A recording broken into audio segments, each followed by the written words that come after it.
ለበዓል ተብሎ ለፋሲካ ለገና ዋዜማ ተብሎ ኮንሰርት የሚገባ ኦርቶዶክሳዊ ሁሉ ቤተክርስቲያኗን እየተጻረረ ሃይማኖቱን እየተጻረረ እንጂ በየቀኑ በየጊዜው ቤተክርስቲያኗ ዘፈን ኃጢአት እንደሆነ ዝሙት ኃጢአት እንደሆነ እያንዳንዱ ነገር ትክክል እንዳልሆነ ትናገራለች። ግን ምንድነው ባህልና ሃይማኖትን ቀላቀሉት ሰዎች በሰው አሁን ቤተክርስቲያኗም ሃይማኖቱም ላይ ምንም አይነት ስህተት አታገኙ። ሰዎች ግን ለስጋ ፍላጎታቸው ስለደከሙ አሁን ሶፊ ተነስቶ አይገባውም ይሄ ምናምን የሚለው አንዳንድ አንገታቸው ላይ ማህተብ አስረው የሚዘፍኑ አንገታቸው ላይ ማህተብ አስረው የሚዋሹ ማህተቡ ያልተረዱት ያልገባቸው ወይም በመስቀሉ ላይ የተሰራላቸውን ስራ ያልተረዱ ሰዎች የሚያደርጉት እንጂ ቅድስት ቤተክርስቲያንም ሆነች ኦርቶዶክስ ዘፈንም እያንዳንዱ አሁን ቴዲ አፍሮ ኦርቶዶክስ ነው ብትልም በስም ነው። ትክክለኛ ኦርቶዶክስ ነው አይደለም፣ እኔም አይደለሁም። ብዙዎቻችን ትክክለኛውን ክርስትና መኖር ይከብደናል። ለምን? ስጋህን የምትንቅበት ነው። ስጋህን ንቀህ ለነፍስ የምትኖርበት ነው።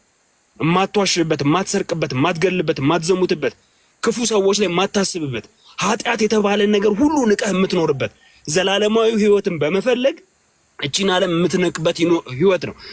ሰው በባህሪው ስጋው ስለ ወይ ይሄንን አንድ በመጀመሪያ ደረጃ እነዚህን አስተካክሉ። አሁን አንተ የምትለው እኮ ያደረጉ አይደሉም እኮ ለዛ ነው እኛውን የምንከራከረው።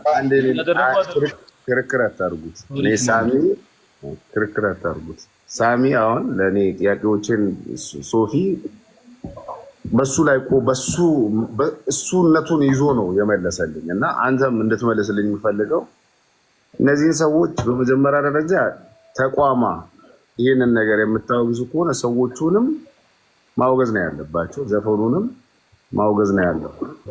ይህንን አድርጋለች ጥያቄ ነው። አለማድረጓ ምናምን ማድረጓ ምናምን አላውቅም። ስለዚህ አድርጋለች። ፍሪ ዊል የሚባል አለ፣ ነፃ ፈቃድ። ክርስቶስ እንድትድን እሳትና ውሃ አቅርቤላችኋለሁ ወደ ተመቻችሁ እጃችሁን ስደዱ ነው። ገብቷል? በግድናና ዳን ምናምን የሚባል ነገር የለም። ራሱ ክርስቶስ ወደዚህ ዓለም መጥቶ ሲሞትልን ገብቷል? በራሱ ፍቃድ ነው። እኛን አስፈቅዶን እንደዚህ ነው ምናምን ተብሎ አይደለም። ስለሚወደን እኛ ክብራችን ለሱ ክብር የማይበቃ ስለሆነ ለመዳን የራሳችን ስራ በቂ ሆኖ ስላልተገኘ ራሱን ዝቅ አድርጎ ከሰማይ ሰማያት ወርዶ ከድንግል ማርያም ተወልዶ አዳነን። ያንንም ሲያድነን ከኛ የሆነ ነገር ፈልጎ ምናምን አይደለም። በቃ እንዲሁ ፍቅር አሸንፎት ነው የመጣው። አሁንም ቢሆን አንተ ክርስቲያን ሆነህ ለመኖር ፍቅር ነው ሊያሸንፈህ የሚገባው። ቤተክርስቲያኗማ ታስተምርሃለች እኮ ህግጋቱ ይሄ ነው፣ ይሄን ማድረግ አለብህ፣ ይሄ ታስቀምጥልሃለች። ይሄ ምድራዊ ህግ አይደለም። እንዲህ ካላደረክ ይተኮስብሃል፣ ትታሰራለህ የሚባል ነገር አይደለም። መዳን ከፈለክ የዘላለም ህይወትን ማግኘት ከፈለክ ህግና ስርዓቱን ጠብቀህ ትኖራለህ። ቤተክርስቲያኗ ባስቀመጠችው ቀኖና በቃ በዛ ስር ማለት ነው። አይ አልፈልግም እየዘፈንኩ እየዘሞትኩ እኖራለሁ ካል መጨረሻ ላይ ፍርድህን ታገኘዋለህ በፊቱ ስትቆም። ኦኬ እናንተ አሁን ሳሙኤል ሰውየው በስራው ይጠየቃል። አሁን ለምሳሌ ማመን ብቻውን ስራ ካልታከለበት አያድንም ነው። እኔ አሁን በማዳን በማመን ብቻ የሚል የለም። ራሱ ቅድም እንዳለው ያዕቆብ መልእክት ላይም ያለ ስራ ደግሞ ያለ እምነት ባዶ ነው። በቃ የለም። ብቻውን ስላመንክ ብቻ አትድንም። እንደ ኦርቶዶክስ ነው የምልህ። አሁን ማሚ አንተን ሐሳብ የወደድኩት እኔ ሐሳቤን ሳቀርብ ሰዎች እንዲከራከሩኝ አይደለም። ሶፊ ባመነበት ይኖራል፣ ሰንበዲም ባመነበት ይኖራል። እኔ እንደ አንድ ኦርቶዶክስ ግን ዝም ብለህ ስላመንክ ብቻ አትድንም። ምክንያቱም የመጀመሪያ የነበረብህን የዕዳ ደብዳቤ ቀዶልሃል። ለምሳሌ እንደ ክርስቲያን የተፈረደብን ፍርድ ነበር በአዳምና በሔዋን ወደ ሰው ልጆች የመጣ ማለት ነው። ያንን የዕዳ ደብዳቤ ክርስቶስ ቀዶልናል። ከዛ በኋላ ግን ወደ ዘላለም ህይወት ለመሄድ ግን የሚጠበቅብህ ስራ አለ። በክርስቶስ ማመን አለብህ የመጀመሪያው። ከዛ በኋላ ግን የምትሰራቸው ስራዎች አሉ። የመጀመሪያ ዕዳ ማለት ከመፈጠር ኤግዚስት ከማድረግ በፊት የነበረው ነው። በአዳምና በሔዋን ወደ ሰው ልጆች የወረደ ኃጢአት አለ። እነሱ በበሉት ለምሳሌ አዳም በገነት ሳለ አትብላ የተባለውን ዕፀ በለስ ከሚስቱ ሔዋን ጋር ሆኖ ሰይጣን አሳስቷቸው የበሉት ሞትን እንዲሞቱ ያደረጋቸው ያ በለስ አለ። ያን በመብላታቸው የሰው ልጆች ላይ ሁሉ የኃጢአት ፍርድ ተፈረደባቸው፣ የዘላለም ሞት ማለት ነው። ያንን የዘላለም ሞት ራሱ ክርስቶስ በልጁ ነው። ራሱ ክርስቶስ ነው መጥቶ ያንን የዘላለም ፍርድ ከኛ ላይ ያነሳው ማለት ነው። በማስረጃ እያረካውራ ያው ጥቅስ እየሰጠው ዋንን ቅርማን አይችልም ነበረ። እንትን እናድርግ። ምን አለ መሰለ፣ ትክክል ነው። ያው ሳሚም የጠየቀው ጥያቄ ያነሳው ጥሩ ነው። ግን እንደዚህ ይላል መጽሐፍ ገላትያ መጽሐፍ ምዕራፍ 2 ላይ ነው ማነብላችሁ። እኛ በፍጥረት አይሁድ ነን አለ፣ ኃጢአተኞች የሆኑ አሕዛብ አይደለንም። ነገር ግን ሰው በኢየሱስ ክርስቶስ በማመን እንዲጸድቅ እንጂ በሕግ ሥራ እንዳይሆን አውቀን ሥጋን የለበሰው ሁሉ በሕግ ሥራ ስለማይጸድቅ እኛ ራሳችን በሕግ ሥራ ሳይሆን በክርስቶስ እምነት እንጸድቅ ዘንድ በክርስቶስ ኢየሱስ አምነናል አለ። ምን እንዲሆን? ሰው በሕግ አይጸድቅም፣ ባድርግና ባታድርግ ማለት ነው። ከዛ ነገር ግን በክርስቶስ ልንጸድቅ የምንፈልግ ከሆነ ስንሆን አለ ራሳችንን ደግሞ ኃጢአተኞች ሆነን ከተገኘን እንግዲያስ ክርስቶስ የኃጢአት አገልጋይ ነዋ አለና ጥያቄ ምን አይደለም ይላል። ያፈረስኩትን ይህንን እንደገና የማንጽ ከሆንኩ ራሴ ሕግ ተላላፊ እንደሆን አስረዳለሁና እኔ አለ ለእግዚአብሔር ሕያው ሆኜ እኖር ዘንድ በሕግ በኩል ለሕግ ሞቼ ነበርና። ከዛስ ቁጥር 21 ያለ ከክርስቶስ ጋር ተሰቅያለሁ። እኔ አሁን ሕያው ሆኜ አልኖርም፣ ክርስቶስ ግን በእኔ ይኖራል። አሁን በሥጋ የምኖርበት ኑሮ በወደደኝና ስለ እኔ ራሱን በሰጠው በእግዚአብሔር ልጅ ላይ ባለ እምነት የምኖረው ነው አለና የእግዚአብሔርን ጸጋ አለ አልጥልም። ጽድቅ በሕግ በኩል ከሆነ እንኪያስ ክርስቶስ በከንቱ ሞተ ብሎ ይዘጋዋል። ይኸውልህ እኔ ስራ ያስፈልጋል ስል ለዘላለም ሕይወት አይደለም ስራ የሚያስፈልግ፣ ስለ ዳንክ ነው። ያንን እኔ ለሰዎች ገንዘብ የምሰጠው ለመጽደቅ አይደለም፣ ስለጸደቅኩ ነው። ስለጸደቅኩ ነው። ገብቷል? እኔ የምሰራው ስራ ለመዳን አይደለም፣ ስለ ዳንኩ የምሰራው ስራ ነው። ነገር ግን እኔም ለምሳሌ ሃይማኖት የሌላቸው ሰዎች ደግ ሆነው እየሰጡ እየረዱ ይኖራሉ። ስለነሱ ላነሳ እኮ ነው። እሱ ላይ ደግ ይሆናሉ። ሞራል ያለው ጨዋ ኢትዮጵያዊ ሊያደርገው ይችላል ይሄንን ከየትኛውም ቤተ እምነት። ነገር ግን ኢየሱስ ክርስቶስን የህይወቱ ጌታ አዳኝ ገዢ ካላደረገ ጨዋ ሰው ነው እንጂ የዳነ ሰው አይደለም። ኦኬ አንተ ለምን ትከስራለህ? ጥያቄ ተፈጠረብኝ። ጥያቄ ቆይ ማሜ ጨርስና እንዴ ከዛ ገብረስላሴ ማሜ ጨርስ ማሜ። በኢየሱስ ክርስቶስ ድሮ የነበረ ኃጢአትም አሁን ወደፊት የሚሰራም ኃጢአት ከተሰረዘ ከዳንክ ዓለም ደግ አለመሆንስ ይቻላል? አምነሃል ኦልሬዲ በኢየሱስ ክርስቶስ ኃጢአቴ ተሽሮልኛል ምናምን ብለህ አምነሃል። የትላንቱም የዛሬውም የወደፊቱ ብሰራም ይቅርልኛል ብለህ አምነሃል። ኦልሬዲ ድኛለሁ ብለህ አምነሃል። ታዲያ ያለ ገደብ ብሰራስ ትቀጸፋለህ? ቅጣት አለብህ የለብህም? በቃ ዝም ብለህ ብሰራ ኦልሬዲ ተከፍሎልሃል። ደሙ ዋጋ ደሙ ሁሌም ትኩስ ነው ብለሃል።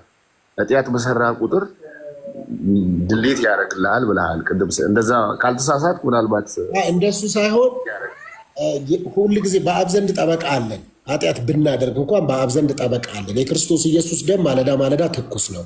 ሰዎች ሪፔንት ያደርጋሉ ንስሐ በመግባት በዛ ምክንያት ከእግዚአብሔር ጋር እርቅን ያደርጋሉ። ለዘላለም ሕይወታቸው ግን አንዴና ለመጨረሻ ጊዜ ዕዳው ተከፍሏል። ዕዳችንን የከፈለልን በቀራንዮ ላይ ጌታችንና መድኃኒታችን ኢየሱስ ክርስቶስ ለአንዴ እስከ መጨረሻ ዋስና ቤዛችን ነው እያልኩ ያለሁት። ነገር ግን አንድ ክርስቲያን ስለዳነ እንደ ልቡ የሚኖርበት መንግስት አይደለም። የክርስትና ሕይወት አለው፣ ኑሮ አለው። ኑሮ ያለው እያልኩኝ ያለሁት። ኑሮ ባይገዛስ? ካልተገዛማ ሲጀመር ላይገዛ አይችልም። እዛ ውስጥ የእግዚአብሔር ጸጋ አልገባውም ማለት ነው። ኦሬዲ አሁን ለምሳሌ ካልተገዛ ይሞታል ማክለው ለምንድን ነው ፕሮፊ? ካልተገዛ እውነቱን እኮ ነው ማሜ የሚጠይቀው ትክክል ነው። ለዛ ህግ ካልተገዛስ? በኢየሱስ ክርስቶስ አምኜ ምናምን በቃ ኃጢአቴ ሁሉ ተሰርዞልኛል ብዬ እየተከተልኩ ግን ደግ ስራ ባልሰራ ሁሌ መጥፎ ስራ ብሰራስ ምንድን ነው የሚጠብቀኝ ነው? እሺ የሮሜ መጽሐፍ ምዕራፍ 6 ቁጥር 25 አካባቢ የእግዚአብሔር ስጦታ በክርስቶስ ኢየሱስ የዘላለም ሕይወት ነው፣ የኃጢአት ደሞዝ ሞት ነው ይላል። ትሞታለህ። ሌላ ምን አለው? ኃጢአት የማይሰራ ሰው አይሞትም አይደለም። የኃጢአት ደሞዝ ሞት ነው ማለት አንተን በቅንነት ነው የምረዳ። ያው ከመጽሐፍ ቅዱስ ጋር የራቀ ገባኝ። ለዛ ነው ቅድም ብያለሁ እኮ ከፍጥረታዊ ሰው ጋር ማውራት በእርግጥ ላበላብ ያደርጋል፣ እረዳለሁ። ግን እኔ እያልኩ ያለሁት አንድ ሰው ከዳነ ቅድም ነገርኩ፣ ብርቱካን ለመሆን አያድግም። ማንነቱ ነው፣ ተፈጥሮ ነው። አሁን እኔ በዚህ አጋጣሚ ልንገራችሁ፣ እኔ ያለ ስራ እምነትን አልቀበልም፣ እምነት በስራ ይገለጣል እያልኳችሁ ነው። ገብረስላሴም እንዲገባ እኔ ደግሞ በአሰራስ ነው ሶፊ። አሁን ለምሳሌ አንተ በክርስቶስ ታምናለህ ምናምን ቅድም አላነበብኩልህም ገላትያ ምዕራፍ 5 ቁጥር 19 ጀምሮ ብዬ ዘፋኝነት፣ ቅርቅር፣ ዝሙት፣ ማርት፣ ሰካራም እንደነዚህ የሚያደርጉትን የእግዚአብሔር መንግስትን አወርሱም ብዬ ቅድም አላነበብኩልህም? አንብበህልኛል። ግን ያንን የሚያደርግ ሰው ያ ማለት በክርስቶስ ኢየሱስ ዕዳ ስላልተከፈለ አይደለም። እያመነ ያንን ቢያደርግስ ፓስተር የመሐመድ ጥያቄ በጣም ተገቢ ነው። አልቻልን ማለት ነው የሚሻለው እንጂ መሐመድ የሚለው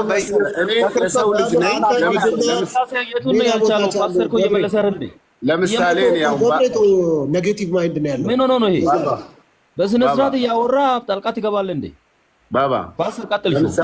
መሰለህ ከጥቂት እውቀት መሐመድ አላቅም የሚለው አስርጅ እኮ አላቅም፣ ምንም አላቅም። በቃ አንተ የተሻልክ ነህ። አሁን ገብረስላሴ የሚያወራው ያልተጠየቀውን ያወራል፣ ያልተባለውን ማለት ነው። እኛ ውይይት ነው የያዝነው። ከዛ በተረፈ ዝም ብሎ ይሄ እንዲህ ዓለማዊ ሰው ነው። አሁን እንደ ሃይማኖት ሰው እንደ ዓለማዊ ሰው ገብር ብሎ የሆነ ጥፋት ካጠፋው መቀጣት አለብኝ ብዬ ነው ማምነው እንደ ዓለማዊ ሰው። ልክ ነው። መጽሐፍ ቅዱስ ወይም መንፈሳዊ ዓለም እንደ ዓለማዊ ሰው አይደለም የሚታሰበው። እኔ እያልኩ ያለሁት ሰዎች በምን ይድናሉ? በእምነት ክርስቶስን አምነን የዘላለም ሕይወት እናገኛለን። ያመነ ሰው መገለጫ አለው። ያ መገለጫ አንተ ለምሳሌ አንድ የብርቱካን ዛፍ ዝም ብሎ የሆነ ሰው ጓሮ እየሄድክ ብርቱካን ነው ይላል። በአሁኑ ዓመትም በሚቀጥለው ዓመትም ብርቱካን ነው ይላል። በሚቀጥለው ወርም ብርቱካን ነው፣ ሁሌ ብርቱካን ነው ይላል። ፍሬ ከሌለው ይሄ ነገር ብርቱካን ነው አይደለም ብለህ አትጠራጠርም? ፍሬ ከሌለው አንድ ሰው በክርስትናው ፍሬ ከሌለው ክርስቲያን ነው ብዬ ልመዝነው አልችልም። ለምን? ያውቋቸዋል። በፍሬ ነው የምትታወቀው የምትገለጠው። ስራ መገለጫ ነው እንጂ የምትድንበት መንገድ አለ። መዳኛ ኢየሱስ ክርስቶስ ብቻ ነው። አንድና እንግዲያ ሰው በእምነት ብቻ ነው የሚድነው። ነገር ግን ፍሬ ይፈልጋል። ፍሬ ከሌለው መጀመሪያም አላመነም፣ አልዳነም። ኒው ክሬሽን አይደለም፣ አዲስ ፍጥረት አይደለም። ፓስተር ያመነ ሰው ብቻ ነው። አንድ ሰው ደግሞ ጥፋት አጥፍቶ ቢገኝ ኃጢአት ሰርቶ ቢገኝ ምንድን ነው የሚሆነው? በንስሐ ወደ እግዚአብሔር መንግስት ይጨመራል። በኃጢአታችሁ ብትናዘዙ። ለምሳሌ ሰው ሆነ ብሎ ወይም ተሳስቶ ኃጢአትን ሊያደርግ ይችላል። ገብቷል። ነገር ግን በዛ ነገር ንስሐ ቢገባ ሪፔንት ቢያደርግ እንደገና ወደ ከዳነ በኋላ ለምንድን ነው ንስሐ የሚገባው? ኦልሬዲ ድኗል። ድንገት ቢገኝ እኮ እያልኩ ነው። ድንገት ኦልሬዲ ድኗል። ኃጢአቱ ሁሉ ተሰርዞለታል፣ የሚሰራውም የሰራውም። አይ መዳናችንማ አለ እኮ በየዕለቱ የዕለት ኑሮ የለም። ኑሮ እኮ አይቆምም እኮ ኑሮ አይቆምም እኮ የኖርክ አይደል? እየተንቀሳቀስክ። 3 አይነት ሞት አለ። በዚህ ሞት ላይ ጥያቄ አለ። 3 አይነት ሞት እንዳለ አስረዳል። እንደሱ ሳይሆን እኔ ምን የመሰለኝ እንደሆነ አንድ ልንገራችሁ። በስጋ የሚሰራ በስጋ መበስበስን ያጭዳል። በመንፈስ ነው የዳንከው። ዳንክ ስትባል ወዲያውኑ አሁን ምንድን ነው እዚህ ጋር የዳንከው ነገር የሚታይ ነገር አታሳይም። ሰው አነስ ይባል ሲያምን አንድ ሰው አሁን ድነሃል ከኃጢአት ነፃ ነህ ሲባል ከየትኛው ኃጢአት የትኛው እንጂ ሰው እኮ ከኃጢአት ነፃ መውጣት አይችልም። ሁሌ በውስጡ ሲመኝ ሲያደርግ ምን ሲያደርግ ነው የሚውለው። ስለዚህ በስጋ የሚዘራ ሰው በስጋ መበስበስን ያጭዳል። አንድ ዛፍ አለ። ከዛፍ ላይ የሆነ ቅርንጫፍ ብትቆርጥ ዛፉ ይደርቃል እንዴ? ዛፉ ይለመልማል። ወይ አንድ ፍሬ ብትቆርጥበት ያ ፍሬ በመንፈስህ በእግዚአብሔር ተሰውራቸው በክርስቶስ በእግዚአብሔር ተሰውራቸዋል የሚለው መንፈስ ተሰውሯል። የዳንክበት ማንነት ሌላ ነው። በየጊዜው ግን በስጋ የምዘራውን ነገር በንስሐ እየተመለስክ የእግዚአብሔር ጸጋ እያገዘህ ወደ መልካምነት በየጊዜው ትመጣለህ እንጂ ኃጢአት አትሰራም ማለት አይደለም። ኃጢአትማ ስንሰራ 24 ሰዓት ስንሰራ ነው የምታገኘን። ዛሬ አሁን ፓስተር ሶፊ የሆነ ነገር ሲያደርግ በቃ ኃጢአት ሰራ ብለህ ልትደመድብ ነው እንዴ? እንደሱ ሳይሆን ሰዎች በስጋቸው በዚህ ምድር ስንመላለስ ኃጢአት እንሰራለን። የተለያየ ኃጢአቶች አሉ፣ ኃጢአት ተብለው የተጻፉ ግን እነሱ ከዘላለም ሞት የሚያስቀሩን አይደሉም። እኛ የዳነው በጽድቅ መልካም ሰርተን አይደለም የዳነው። ሲጀመር በማመን የዳነው በማመን ስትድን መንፈሳዊ ነው፣ ስራውም መንፈሳዊ ነው። ስራውም መንፈሳዊ ስለሆነ ይሄን ነገር እንድታስተውል ብዬ ነው። ዝም ብለህ አንድ ሰው ኃጢአት ሰራ በቃ ይሄ ሰውዬ ሞቷል ምናምን እንዳትል ብዬ ለአንተ ስላልገባህ ብዬ ነው። ማመን እንደዚህ ለማለት ነው። ልክ ነው። መጽሐፍ ቅዱሳችን አንድ ፍጹማን አድርጓቸዋል ለሚል እንጂ ለጥቂት ጊዜ ምናምን አይደለም። ጳውሎስ በዕብራውያን 10 ላይ እንደሚናገረው ለዘላለም ፍጹማን እንዳደረጋቸው መጽሐፍ ቅዱሳችን የሚናገር። ስለዚህ ሰው በስጋ የዘራውን በስጋ ያጭዳል። ጳውሎስም ይሄን ነው የሚናገር። ሮሜ 8 ላይም እንደ ስጋ ፍቃድ ብትኖሩ ትሞታላችሁ ይላል። በአንደኛ ቆሮንቶስ ምዕራፍ 11 ላይም በጌታ እራት በተላለፉ ጊዜ ምን ይላል ጳውሎስ? ከእናንተ አንዳንዶች ታመዋል፣ አንዳንዶችም አንቀላፍተዋል። ለምን ለሚለው ጥያቄ ሲመልስላቸው በተፈረደብን ጊዜ ከዓለም ጋር እንዳንኮነን በጌታ እንገሰጻለን ብለዋል። ስለዚህ ሰው በስጋ የዘራውን በስጋ ያጭዳል። አማኝ የዳነ ለዘላለም ነው እንጂ አንዴ ኃጢአት ሲሰራ እንደገና የእግዚአብሔር ልጅነቱን እያጣ ደግሞ ንስሐ ሲገባ የእግዚአብሔር ልጅነቱን እየቀጠለ አይደለም። ሪሌሽኑ ግን ይበላሻል። መጽሐፍ ቅዱስ ለቤዛ ቀን የታተማችሁበትን ቅዱሱን መንፈስ አታሳዝኑ ስለሚል ከእግዚአብሔር ጋር ባረን ሪሌሽን እግዚአብሔር ያዳነን ከኛ ፍሬ ፈልጎብን ስለሆነ ፍሬ እንድናፈራ መልካሙንም ስራ ለመስራት ስለሆነ በክርስቶስ ኢየሱስ የተፈጠርን ያህን ባጎደልን ጊዜ እግዚአብሔር ምን ይላል ማለት ነው? ያዝናል። ስለዚህ ሲያዝን ንስሐ እንገባለን፣ ከእግዚአብሔር ጋር ያለንን ግንኙነት እንቀጥላለን ማለት ነው እንጂ ኃጢአት ስሰራ እግዚአብሔር እኔን ከልጅነት እየቆረጠኝ ደግሞ መልካም ስሰራ እንደዛ አይደለም ክርስትና። ምክንያቱም መጽሐፍ ቅዱሳችን በግልጽ እንደሚናገረው በዮሐንስ ወንጌል ምዕራፍ 1 ቁጥር 14 ላይ ለተቀበሉት ሁሉ ግን በእግዚአብሔር ልጅ ለሚያምኑ የእግዚአብሔር ልጆች የሆኑ ዘንድ ስልጣንን ሰጣቸው ይላል። እነሱም ከእግዚአብሔር ተወለዱ እንጂ ከደም ወይም ከስጋ ፍቃድ አልተወለዱም ይላል። ስለዚህ እኔ አንድ የሳምን የእግዚአብሔር ልጅ ነኝ። ከዛ ስራ ለምንድን ነው የምሰራ ከተባልኩኝ ዛፍ በፍሬው ነው የሚታወቅ። በቃ አለቀ። መሐመድ አንድ ነገር መለየት ያለበት ክርስቲያን ከሆነ ፍሬ ማፍራት አለበት።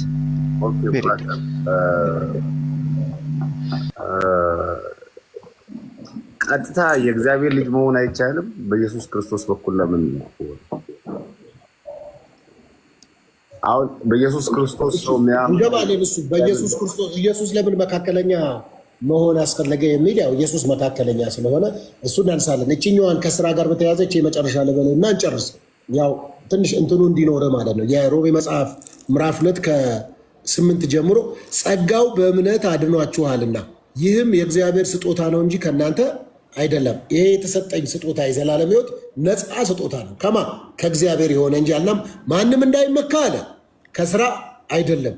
ከዛስ ማንም እንዳይመካ ያዝልኝ፣ ከስራ አይደለም። እኛ ፍጥረቱ ነንና፣ ነገር ግን ከዛ ከታች ምን አለው? ነፃ ስጦታ ተሰጥቷል። አዎ። ከዛስ እኛ ፍጥረቱ ነንና እንመላለስበት ዘንድ እግዚአብሔር አስቀድሞ ያዘጋጀውን መልካሙን ስራ ለማድረግ በክርስቶስ ኢየሱስ ተፈጠርን። አሁን አዲስ ፍጥረት ነኝ፣ ኒው ክሬሽን ነኝ ሰው ሲል ሌላ የሚመላለስበት መንገድ እግዚአብሔር አስቀድሞ ያዘጋጀው ያ መንገድ አለ። መዳን ግን እግዚአብሔር የሆነ ልሙጥ ሉክ ይዞ ለሰዎች ገንዘብ ሲሰጥ ራይት፣ ከዛ ደግሞ ለሰዎች ገንዘብ ሳሰጥ ኤክስ እያደረገ ከዘላለም ሕይወት የሚያጎልና ራይት የሚያደርግ ለአንዴ ለዘላለም ላይሻር የእግዚአብሔር መንግስት ወራሽ ነው። ግን ምንድን ነው በዛ ህይወት ውስጥ ግን የምትመላለስበት መንገድ አለ። እዛ ትራክ ውስጥ ገብተ መልካምነትን፣ በጎነትን ቅድም እንደነገርኩ እንደዚህ ያሉትን የእግዚአብሔር መንግስት አውርሱም እንዳልኩ የመንፈስ ፍሬ የሚባላሉ በእነሱ እንሄዳለን። ከዛ ወደ ሌላ ጥያቄ ነው የገባው። አሁን ደግሞ ክሬዲት ካሌለው ለምን እሰራለሁ?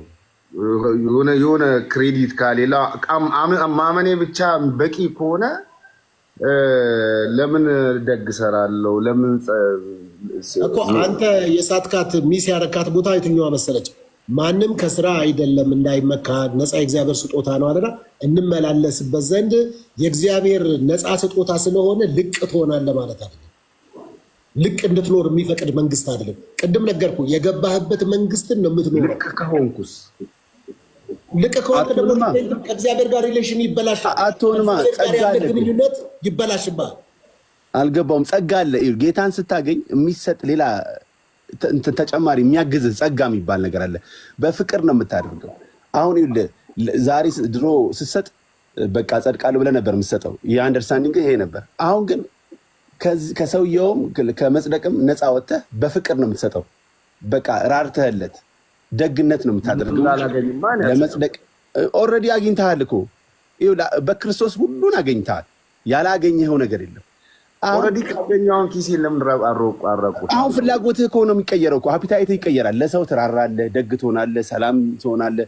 እሱ ነው የሚቀየረው። እሱ እንግዲህ አንተ አፒታይት የሆነ ርቦ የሆነ ነገር ስታይ መብላት እንደምትፈልገው ልክ እንደዛ አይነት አፒታይት ይኖራል። የተከፈተ በቃ የምትራራ፣ ደግ የምትሰራ፣ ሰላም የምታወራ እንደዛ ትሆናለህ ነው። ባይ ዲፎልት ነው የምትሆነው እኮ ይሄ ጸጋው ረድቶ።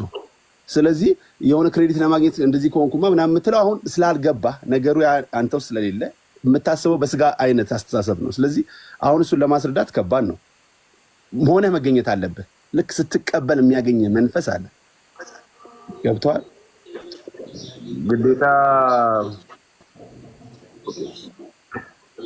እስቲ ዘማሪ እንዲሁም ሩቅ አይደለም። እንደኔ እኔ በጣም ከወንድሜ ጋር ማውራን የመሰለኝ ማሜ የምር በጣም እኔ በጣም ነው ይገርመኛል። ሶፊ ምናልባት እዚህ ጋር የምጨምርልህ ይኸውልህ እግዚአብሔር እኛን ያዳነን መጽሐፍ ቅዱስም ቅድም ሶፊ ተጠቅሶላል። ኤፌሶን መጽሐፍ ምዕራፍ 2 ቁጥር 10 ላይ እግዚአብሔር አስቀድሞ ያዘጋጀው መልካምን ስራ ለማድረግ በክርስቶስ ኢየሱስ ተፈጠርን። እግዚአብሔር የሆነ ስራ አዘጋጀና አዲስ ሰው መፍጠር ፈለገ። ግልጽ ነው አይደለ? ምክንያቱም እግዚአብሔር አዳምና ሔዋንን የፈጠረ ምን ሊያደርግ ነው? ሰውን በመልካችን እንደ ምሳሌያችን እንፍጠራል። ለምን? ዓለምን እንዲገዙ አይደል? ምድርን እንዲያስተዳድሩ። እግዚአብሔር የፈጠረው ያዘጋጀው መጀመሪያ ሰውን ከመፍጠሩ በፊት እግዚአብሔር ምን አድርጓል? ያዘጋጀው ሰማይና ምድር፣ ከዛ በኋላ ደግሞ አስተዳደር ነበር። ገብተዋል። ስለዚህ ከዛ በፊት የወደቀው ሰይጣን መጣና እግዚአብሔር አስቀድሞ ያዘጋጀውን ስራ እንዳያስተዳድሩለት አዳምና ሔዋንን ምን አደረጋቸው? አጣመማቸው። መፈንቅለ እግዚአብሔር አደረገ ማለት ነው። ከዛ በኋላ የሰው ልጅ ወደቀ። የሰው ልጅ ሲወድቅ አሁንም ቢሆን ኢየሱስ ክርስቶስ የመጣ ያህን ሪሌሽን ያ ከመጀመሪያ የተበላሸውን ምን ለማድረግ ነው ማለት ነው? ለመቀጠል ነው። የትኛው ሰይጣን የእግዚአብሔር ፍጡር ነው አይደለም? እግዚአብሔር ፍጡር ነው ግን የሳተ ክፉ ሆነ ማለት ነው። እንደ እግዚአብሔር መሆን ሲመኝ ያንን ክፉ የእግዚአብሔርን ስልጣን የሚፈታተነውን ክፉ እግዚአብሔር ለምንድን ነው የማያጠፋው? እግዚአብሔር ለምንድን ነው እንደዚህ ወደ ሌላ ገባ? እሱ ደግሞ ሌላ ሀሳብ ብዙ ጊዜ መልሶቻችን ሌላ ጥያቄ እንዳያስነሱ አድርገን እንመልስ። አሁን እኔ መልስ ነው ይህ ጥያቄ ያስነሳብኝ እንጂ ለማንሳት ሱስ ኖሮብኝ አይደለም። እሱን ሳይሆን ያው ወደዛ ልትሄድ ያ ደግሞ በጣም ሰፊ ነው። አንተ ብቻ ሳትሆን ከታች የሚሰሙም ሰዎች ስላሉ ተቀድቶ የሚሰሙ በየዩቲዩብ የሚለቁ ሰዎች አሉ። እንትኑ ሙሉ ጭንቅ ሀሳብ አያገኙም። ከአንድ ወዳዱ ከሄድን ዝም ብለን እየነካን መሄድ ነው። መጠየቅ ክፋት የለውም። እውነት ነው እኮ እኔ ከዛ መውጣት ፈልጌ አይደለም። ካሁሉ ስትመልስልኝ እየመለስክልኝ እያለ መልሱ ላይ ሌላ ጥያቄ ያጭራል እና ያንን ጥያቄ ነው እሺ ብዬ ምን አገባኝ ብዬ ምናምን ማለፍ ይችላል። ተመልሶልሃል ወይ? አሁን ቅድም ጀምረህ እኮ ሶፊን እኛ ሳንገባው ሁሉ ስትጠይቀው የነበረ እንትን አለ። አንዴ ተከፈለልኝ አሁን ኃጢአት ብሰራ መለስለሰዋል እኮ ባባ ከታች ነው እኮ ይኸውልህ ማሜ ቅድም ጀምረህ እኛ ሳንገባ ቅድም ጀምረህ ከሶፊ ጋር ስታወራው የነበረው ሀሳብ አለ።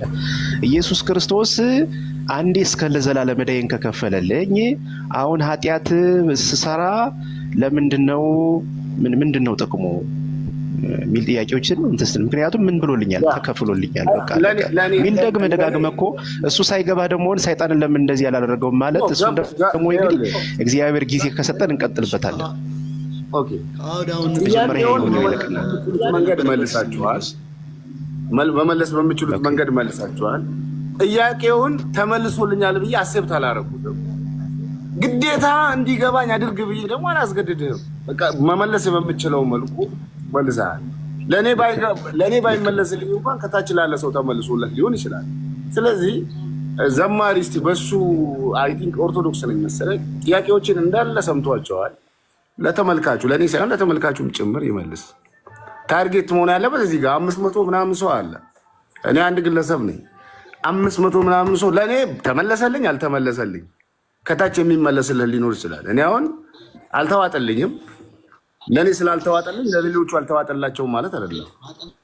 ስለዚህ በእኔ ሰበብ ሌሎችን ብለንም እኮ አይደለም ማሚዬ። ይኸውልህ አሁን እኛ በተቻለን አቅም መመለስ ምንችለውን ነው የምንመልስ። ከዛ ደግሞ አሁን ይኸውልህ እኛ አንተ የምንመልስልህን ከታች ደግሞ የሚረዱን በመንፈስ የሆኑ ወንድሞች አሉ። በመንፈስ የሆኑ ስልህ መንፈሳዊ ነገር ቅድም በፓስተር ሶፊ ደግሞ ደጋግሞ ሲናገር የነበረው ነገር ስላለ መንፈሳዊ ነገር ለፍጥረታዊ ሰው በጣም መረዳት ከባድ ስለሆነ አሁን ከታች የምናወራው በጌታ የሆኑ ወንድሞቻችን በጣም ይገባቸዋል። ገብቶሃል አይደለ? ለነሱም አንደኛ ነገር እንትን ማስጨበጥም ሲቀጥል ደግሞ ለአንተ ደግሞ እግዚአብሔር እስከረዳን ድረስ እየመለስልን። ስለዚህ አንዴ እኔ አሁን የምመልስልህ ነገር በአንድ ደቂቃ ይኸውልህ እግዚአብሔር እኛን ያዳነን የተበላሸ ስራ ስላለ ከዛ ፍጥረት ላይ እንደገና ደግሞ እግዚአብሔር አሁንም ቢሆን ያዘጋጀው ምን አለ? መልካም ስራ አለ። ያም መልካም ስራ ምን ይባላል? ሰዎች አይተው የሰማይ አባታቸውን ያከብሩ ዘንድ ብርሃናችሁ በሰው ሁሉ ፊት ምን ይበል ተብሏል? ይብራ ተብለናል። ስለዚህ እግዚአብሔር አብን ሰዎች እኛን አይተው እንዲያከብሩ ብርሃናችን ይላል ማለት ነው በሰው ሁሉ ፊት ይበራል። እግዚአብሔር አይሁዳውያንን የጠራቸው እንደዚሁ በአይሁድ መካከል አምላክ እንዳለ ሰዎች የአይሁዳውያን አምላክ ትክክል ነው ብለው ወደ አይሁዳውያን እንዲመጡ ነበር እግዚአብሔር አይሁዳውያንን የመረጠ። ስለዚህ እነሱም ያን ነገር ስላበላሹ አሁንም እግዚአብሔር አስቀድሞ ያዘጋጀው ስራ አለ። ያን ስራ ምን ለማድረግ ለመስራት በክርስቶስ ኢየሱስ ተፈጥረናል። ግልጽ ነው። ስለዚህ እኔ የምሰራው የእግዚአብሔር ልጅ ለመሆን አይደለም፣ ልጅ ስለሆንኩኝ ነው የምሰራ። መጽሐፍ ቅዱሳችን በግልጽ ቢናገር ይሄ ነው። ግልጽ ነው አይደለ? በተራራ ላይ ያለች ከተማ ልትሰወር ስለማይቻላት ክርስቲያን ከተባለ ነው ምንም ክርስቲያን ነኝ ካለ ምን መሆን አለበት ማለት ነው? ብርሃኑ መብራት አለበት። እናንተ የዓለም ብርሃን ናችሁ፣ እናንተ የምድር ጨው ናችሁ። ስለዚህ ክርስቲያን ነኝ እያለ የተለያየ ስራ ቢሰራ ክርስቲያን ነኝ እያለ በተለያየ ህይወት የሚመለስ አልዳነም። በቃ ባጭር ቃል ይሄን ነው የምንነግርህ። ለዚህ ክርስቲያን ለመሆን የሚሰራ ስራ የለም። ክርስቲያን ስለሆነ ግን ስራ እንሰራለን። በቃ ይሄ ነው መጽሐፍ ቅዱሳችን የሚናገር ማለት ነው። አይ እምነትና ስራ ምናምን የሚላለ እምነት ነው የሚል መጽሐፍ ቅዱሳችን መጀመሪያ ከናንተ እምነት አለኝ የሚል ስራ ግን የሌለው ምን ይጠቅመዋል ነው የሚል። ግልጽ ነው። ስለዚህ መጀመሪያ አምኗል ያ ሰው በማን? በክርስቶስ ኢየሱስ። ከዛስ ስራ መስራት አለበት። ምን ያለ ሰው እምነት አለኝ የሚል ሰው ነው እያለ ያለ። ይሄ ደግሞ እኛ ክርስቲያኖች በስራችን የታወቅን ብዙ ኤንጂኦዎችን አይተህ ከሆነ የወንጌላውያን ናቸው። ግልጽ ነው። ከአሜሪካ ከአውሮፓ ቀይ መስቀልን የተለያዩ እንትኖችን ብናመጣል የወንጌላውያን ናቸው። ለመጽደቅ አይደለም ያምንሳ ምን ስለሆነ ስለጸደቅን። ግልጽ ነው አይደለም? ይሄን ነው መያዝ ያለብህ አንተ ማሚ። ኦኬ፣ ዘማሪም ከነሱ እምነት አንፃር ይመልስልን። እምነት ነው እምነት ብቻውን ያድናል ወይስ እምነት ስራ ያለ ስራ የሚለውን ይመልስ እሱ በገባው ልክ። እምነት ያለ ስራ መጽሐፍ በግልጽ እንደሚናገረው ነው ብሎ ነው እንደው የሚያስቀምጠው። ማመንስ አጋንንትም ስለሚያምኑ ማለት ነው። ይህንን ለመረዳት የተወሰኑ ሁነቶችን በመጽሐፍ ቅዱስ ላይ ያሉ ሁነቶችን ዞር ብለን መመልከት በቂ ነው። ሐዋርያትን አላመኑምም አልዳኑምም ማለት አንችልም። ለምሳሌ ያክል ነገር ግን ከሐዋርያቱ መካከል ጴጥሮስና ይሁዳን መመልከት እንችላለን። ሁለቱም አማኝ ናቸው። ነገር ግን ሁለቱም ጥፋት አጥፍተዋል። ከጥፋታቸው በኋላ የሄዱበት መንገድ ግን የተለያየ ነው። ውጤቱም በዛው ልክ ደግሞ የተለያየ ነው። ስለዚህ ይህንን ስናይ ራሱ ክርስቶስም በማቴዎስ ወንጌል ምዕራፍ 16 ላይ ካልሳሳት ቁጥር 27 ላይ ለሁሉም እንደየ ስራው ያስረክበዋል ነው የሚለው ቃል በቃል። እንደየስራው ያስረክበዋል ማለት ኦልሬዲ እዛ ቦታ ላይ ሊቀርብ የሚችለው በፍርድ ሰዓት ላይ በዳግም ምጽአት በፍርድ ሰዓት ላይ ስንቀር እንደው ስለ ስራ ዲስከሽን እንኳን ለምን ተርቤ አላባላችሁኝም፣ ተጠምቼ አላጠጣችሁኝም፣ ታስሬ አልጠየቃችሁኝም የሚሉ ጥያቄ እንኳን ሊቀርቡ የሚችሉት ምን ላሉት ሰዎች ነው? ኦልሬዲ አምነውት ላሉት ሰዎች። ዘማሪ እያደር እንትንንም እየለየን ከኢየሱስ ክርስቶስ ትንሣኤ በኋላ እና ከመስቀል በኋላ እና ከመስቀል በፊት ነገሮችንም እያየን ብናወራ ጥሩ ነው። እሱ እንደየስራው እኮ ከመስቀል በኋላ ነው እንግዲህ አይደል? እንደየስራው ዋጋውን የሚያስረክበው። ከመስቀል በፊት ምንም ዋጋ የሚያስረክበው ነገር የለም።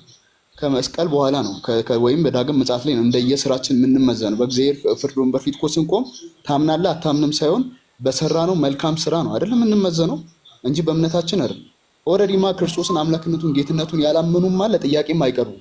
ምክንያቱም ምንም ዲስከሽንም ሊኖር አይችልም በዛ ሰዓት ላይ። ግን አምነው ባመኑት መንገድ አንድ ሰው ሲያምን ልክ ናችሁ እንዳላችሁት ሲያምን አብሮ የክርስቶስን አምላክነት ጌትነቱን ያምናል። በዛው ልክ ደግሞ የሚሰጠው ጸጋና ማድረግ የሚጠበቅበት ነገሮች አሉ። አንድ ክርስቲያን መገለጫው የሆኑ ነገሮች ማለት ነው። ከነዛ ነገሮች ውጪ ሆኖ ግን ክርስቲያን ነኝ ማለት አይቻልም። ክርስቲያን ነኝ ማለትም አይቻልም። ምንንም ማግኘት አይቻልም። ዘላለማዊ ሕይወትን ማግኘት አይቻልም። እና ኦልሬዲ ሀሳባችንን ስንጠቀልለው እርግጥ ነው እንዲሁ በነፃ እየተሰጠን ነገር አለ። ያ ምንድነው? እንዲሁ በነፃ ያለምንም ዋጋ ያለምንም ስራ ያገኘነው ምንድነው? በመስቀሉ ላይ የተከፈለልን ዋጋ ማናችንም በስራችን ወይም በሆነ ነገር ያመጣነው የኛ ሽልማትና ውጤት አይደለም። እርሱ እንዲሁ ተሰጥቶናል። ያንን እንዲሁ የተሰጠንን ነገር ግን የምንጠብቀው እኛው ነን። እኛው ካልጠበቅነው የሰው ልጅ ነፃ ፍቃድ አለው። አሁን ቅድም ስትሉ እንደነበሩ እርግጥ ነው አንድ ሰው ዳግም ከውሃና ከመንፈስ ሲወለድ የሚሰጠው ነገር አለ። ያንን በዛ ነገር ደግሞ የግድ መመራት አለብህ ብሎ ደግሞ ሊገደድ አይችልም። ምክንያቱም የሰው ልጅ ነፃ ፍቃድም ጭምር ስላለው ከገነት የሚወጣው በነፃ ፍቃዱ ስለሆነ ማለት ነው። ስለዚህ በዛ ነፃ ፍቃዱ ምክንያት ደግሞ የተቀመጠለት ነገር አለ። ያን የተቀመጠለትን ነገር ያገኛል ማለት ነው። የተለያየ ሀሳብ ካለ አንሱና እስቲ እናወራለን። ከሆነ አብዛኛው ኦርቶዶክስ አይድንም ማለት ነው። እነ ቴዲ አፍሮ እነ ኤፍሬም ታምሩ እነሱን ለምንድነው ወንጌል ማትነግሯቸው ታዲያ? ምክንያቱም እነሱ ዘፈን ቢያቆሙ አብዛኛው ኦርቶዶክስ ዘፈን ቢያቆም ዘፈን የለም። አሁን ስለ መጽሐፍ ቅዱስ ሀሳብ ነው የግድ እኮ ቴዲ አፍሮ ምናምን መባል የለበትም እኮ። እኔ ማንኛውም ሰው አለበት እንጂ እግዚአብሔር ብቁ ያልሆነ ነገር እኛ ሰው አምኖ በስራ እንደሚያምን ሰዎች ነን። እኛ ቴዲ አፍሮ ማለቱ ማለቱ ምናምን አዳምጠኝ። አብዛኛው ኦርቶዶክስ እንደዛ ነው። አብዛኛው ኦርቶዶክስ አሁን ስራ እያሰደባል እኮ ታች ኮሜንት ላይ ስላልፈጸምን አንድንም ነገርኩህ እኮ ዝም ብለህ ታዲያ እሱ ላይ ማሰሩ ነው ያለው። ቴዲ አፍሮ ማንሳት እንትናማ እኔ ተራው ሰውዬ በተቀመጠልኝ ህግና ስርዓት ውስጥ ካልኖርኩ አልድንም። ስራ ያስፈልግሃል። ክርስቶስ የከፈለልኝ ነው ወንጌል የሚያስፈልግ እኮ። ስለዚህ ወንጌል ለኦርቶዶክስ ነው የሚያስፈልግ። አብዛኛው ኦርቶዶክስ ጠይቀው አልዳንኩም ነው የሚለው አይደል እንዴ? አብዛኛው ኦርቶዶክሳውያንን ጠይቃቸው። ምነግርህ ነገር ኦርቶዶክስ ሆኜ በጣም ብዙ መቃወማቸው ነገሮች አሉ። ራሴ ህይወት ላይም የሚኖሩት ላይም ማለት ነው። ዘፈንን፣ ዝሙትን፣ ጭፈራን፣ ዳንስን ምናምን ሃይማኖትና ባህልን የሚቀላቅሉ ሰዎችን ሁሉ እቃወማለሁ። ለምን? ክርስትና ያንን ቤተክርስቲያን ለነሱ ለምንድን ነው ወንጌል ማትነግሯቸው እኮ ነው እያልን ያለ ነው። እኛ ወንጌል ስለነገር ስለምንድን ነው እኛን ግን በግድ መሳሪያ ይዘህ አትነግረውም ለሰውየው። ገብቶሃል? ይሄ የነፍስ ጉዳይ ነው። ታስተምራለህ፣ ቤተክርስቲያን ታስተምራለች፣ አባቶች ያስተምራሉ። ሰምቶ መዳን ክርስትና ሲያስነሳ ዝም ብላቸው የለ። ቆይ አዳምጤ፣ ቴዲ አፍሮ ክርስትና ልጁን አስነሳ አይተናል እኮ ኦኬ። ስለዚህ ክርስትና ሳይነሳ እየዘፈንክ ክርስቲያን መሆን አትችልም ማለት አልነበረባችሁ? ክርስትና በአንድ ቀን ተሰርቶ የሚያልቅ ነገር አይደለም። ነገ ንስሐ፣ ቅድም ስለ ንስሐ ተወራ እኮ አይደለ? ለምሳሌ ቆይ በቀኝና በግራ የተሰቀሉ ኃጢአተኞች ነበሩ አይደለ? በመጨረሻው ዘመን ነፃ ምርጫ አለው የለውም? አለው። ነፃ ፍቃድ አለው የሰው ልጅ በደንብ ነፃ ፍቃድ ካለው የሶፊን እምነት እየተከተልኩ ወንጀል ብሰራ ቤተክርስቲያኗ ወንጀል ሰርታ የማይገባ ድርጊት አድርገሃልና ውጣልኝ የማለት መብት አላት።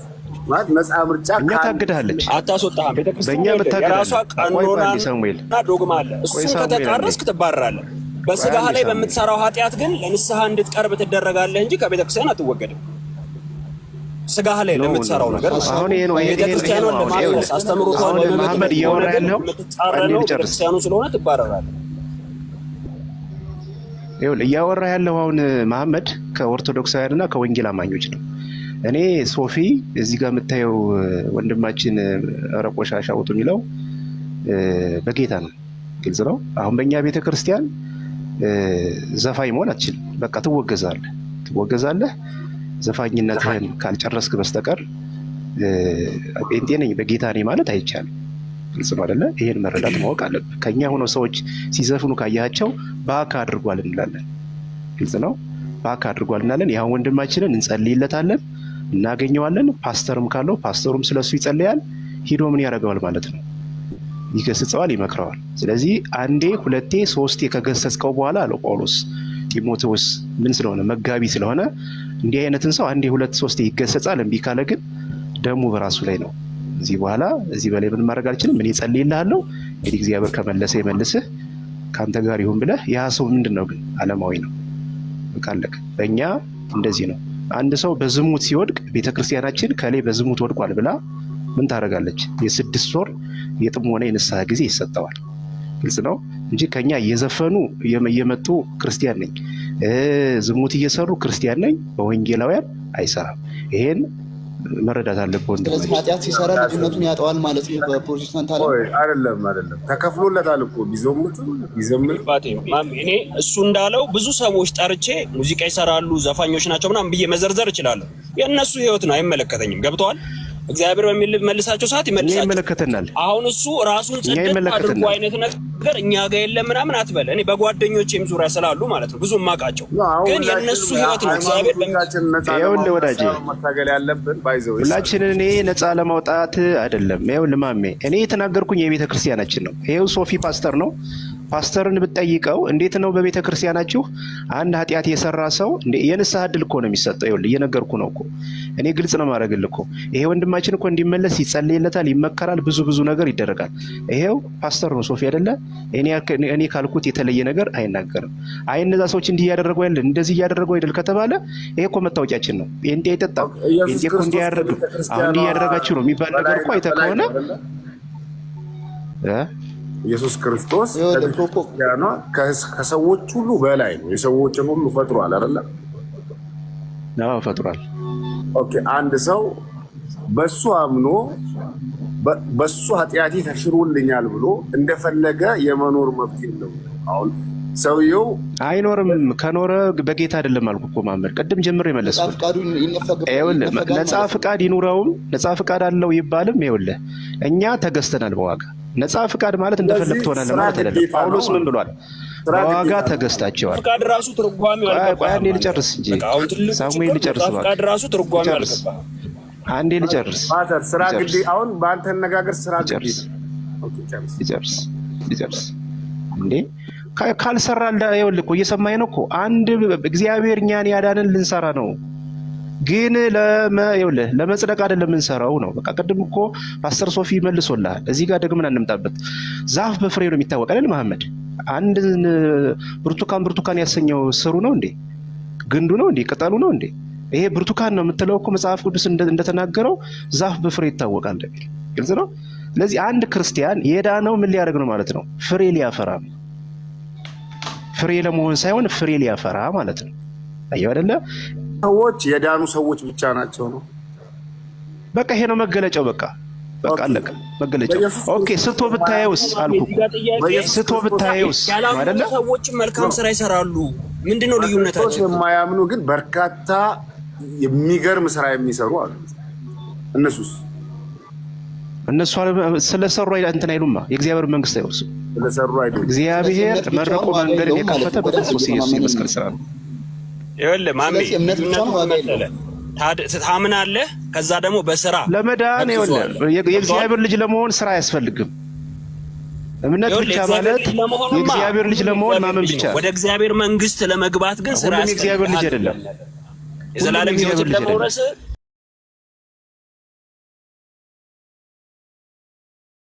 ጋር ታግዘህ የምትሰራቸው አንተ ደግሞ እንደ ሰው እየኖርክ የሚጠበቅብህ ስራ አለ፣ መልካምነት አለ፣ ትእዛዛቱን መጠበቅ አለ፣ እሱን ማምለክ አለ፣ መጾም መጸለይ አለ። እነዚህ ሁሉ ነገሮች እሱ እንድታደርግ ነው ያዳነህ እኮ ነው እያለ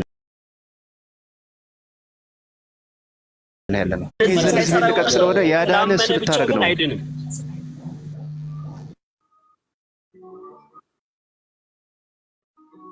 ነትን እየደገፍክ ነው። በነገር ላይ የምትደግፍ አይመስልኝም። ዘፋኝ መንግስተ ሰማያትን አያወርስም። እኔ አይደለም የምለው ቃሉ ይላል። አንተ ካልክ ደግሞ ቃሉ ነው የሚለው ትክክል ነው። ሳምሻ እያለም ያለ ፒተር፣ አዎ ዘፋኝ የሆነ ሰው አሁን ለምሳሌ በቤተ ክርስቲያን ይወገሳል። በእኛ እምነት በፕሮቴስታንት እምነት አንድ ሰው ዘፋኝ ሆኖ ልቀድስ ማለት አይችልም። እንደገና ደግሞ አባል ነኝ ማለት አይችልም። ዘፋኝ ነው። ዘፋኝነቱን እስኪያቆም ድረስ ይመከራል፣ ይገሰጻል፣ ይጸለያል። ማለት የዓለማችን ህዝብ አብዛኛው የሰይጣን ተከታይ ነው። ለምን እንደዛ ሆነ ማለት ፕሮቴስታንት የማይከተል ሁሉ የሰይጣን ተከታይ ከሆነ ገሃነም የሚገባ ከሆነ የሚድኑት ጥቂት ሰዎች ናቸው ማለት ነው።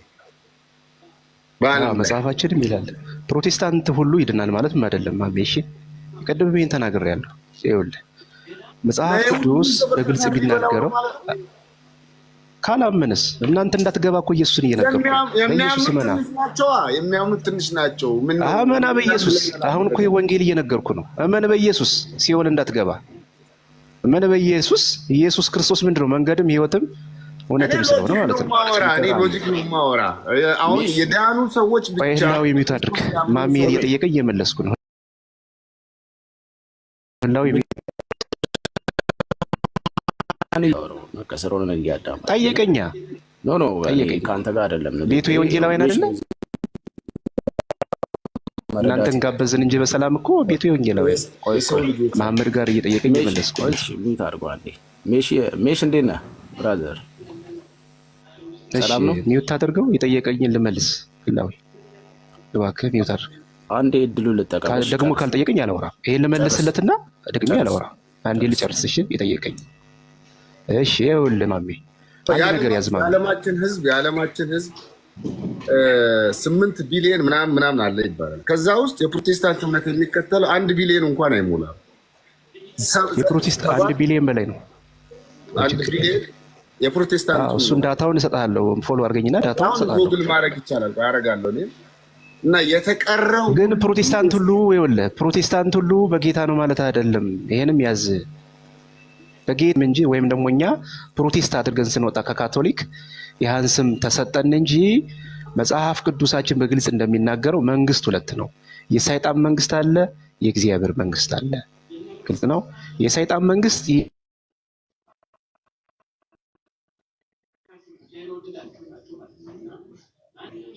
የትኛውም ክለ ከሰይጣን መንግስት ውስጥ ነው።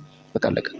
ለምን ሲባል ሰይጣን የሚያቋቋመው ምን ስላለ? ሃይማኖት ስላለ ማለት ነው። ይሄ ነው ብዙ ሰው አልረዳው ያለ። ሚያድን በክርስቶስ ኢየሱስ መሆን ነው ማሜ እንጂ ፕሮቴስታንት መሆን አይደለም የሚያድን። የሆነ ኦርቶዶክስ መሆን አይደለም የሚያድን። ኦርቶዶክሳውያን እንግዲህ የራሳቸው አመለካከት አላቸው። ከአንዷ ቤተክርስቲያኖች ብለው የራሳቸውን ሊያምናሉ። ኦኬ እነሱ በኋላ ጠይቃቸዋለሁ ይመልሱልሃል። እኔ ግን ማምነው መጽሐፍ ቅዱሳችንን በግልጽ የሚናገር በክርስቶስ ኢየሱስ መሆን ምን ያደርጋል ማለት ነው? ያድናል። በቃ አለቀ። ይሄ ነው ሐዋርያት የሰበኩት። ሐዋርያት ወደ የትኛውም የእምነት ተቋም አልጠሩ። የጠሩ በክርስቶስ ኢየሱስ እንዲያምኑ ነው። ከዛስ እነዚህ ሰዎች ደግሞ ከነሱ ጋር ህብረት እንዲያደርጉ ያስተምሯቸው ነበር። ከሐዋርያት ጋር ህብረት እንዲያደርጉ። ስለዚህ መንግስት ሁሉ የትኛውም ሃይማኖት ውስጥ የሆነ አይድንም።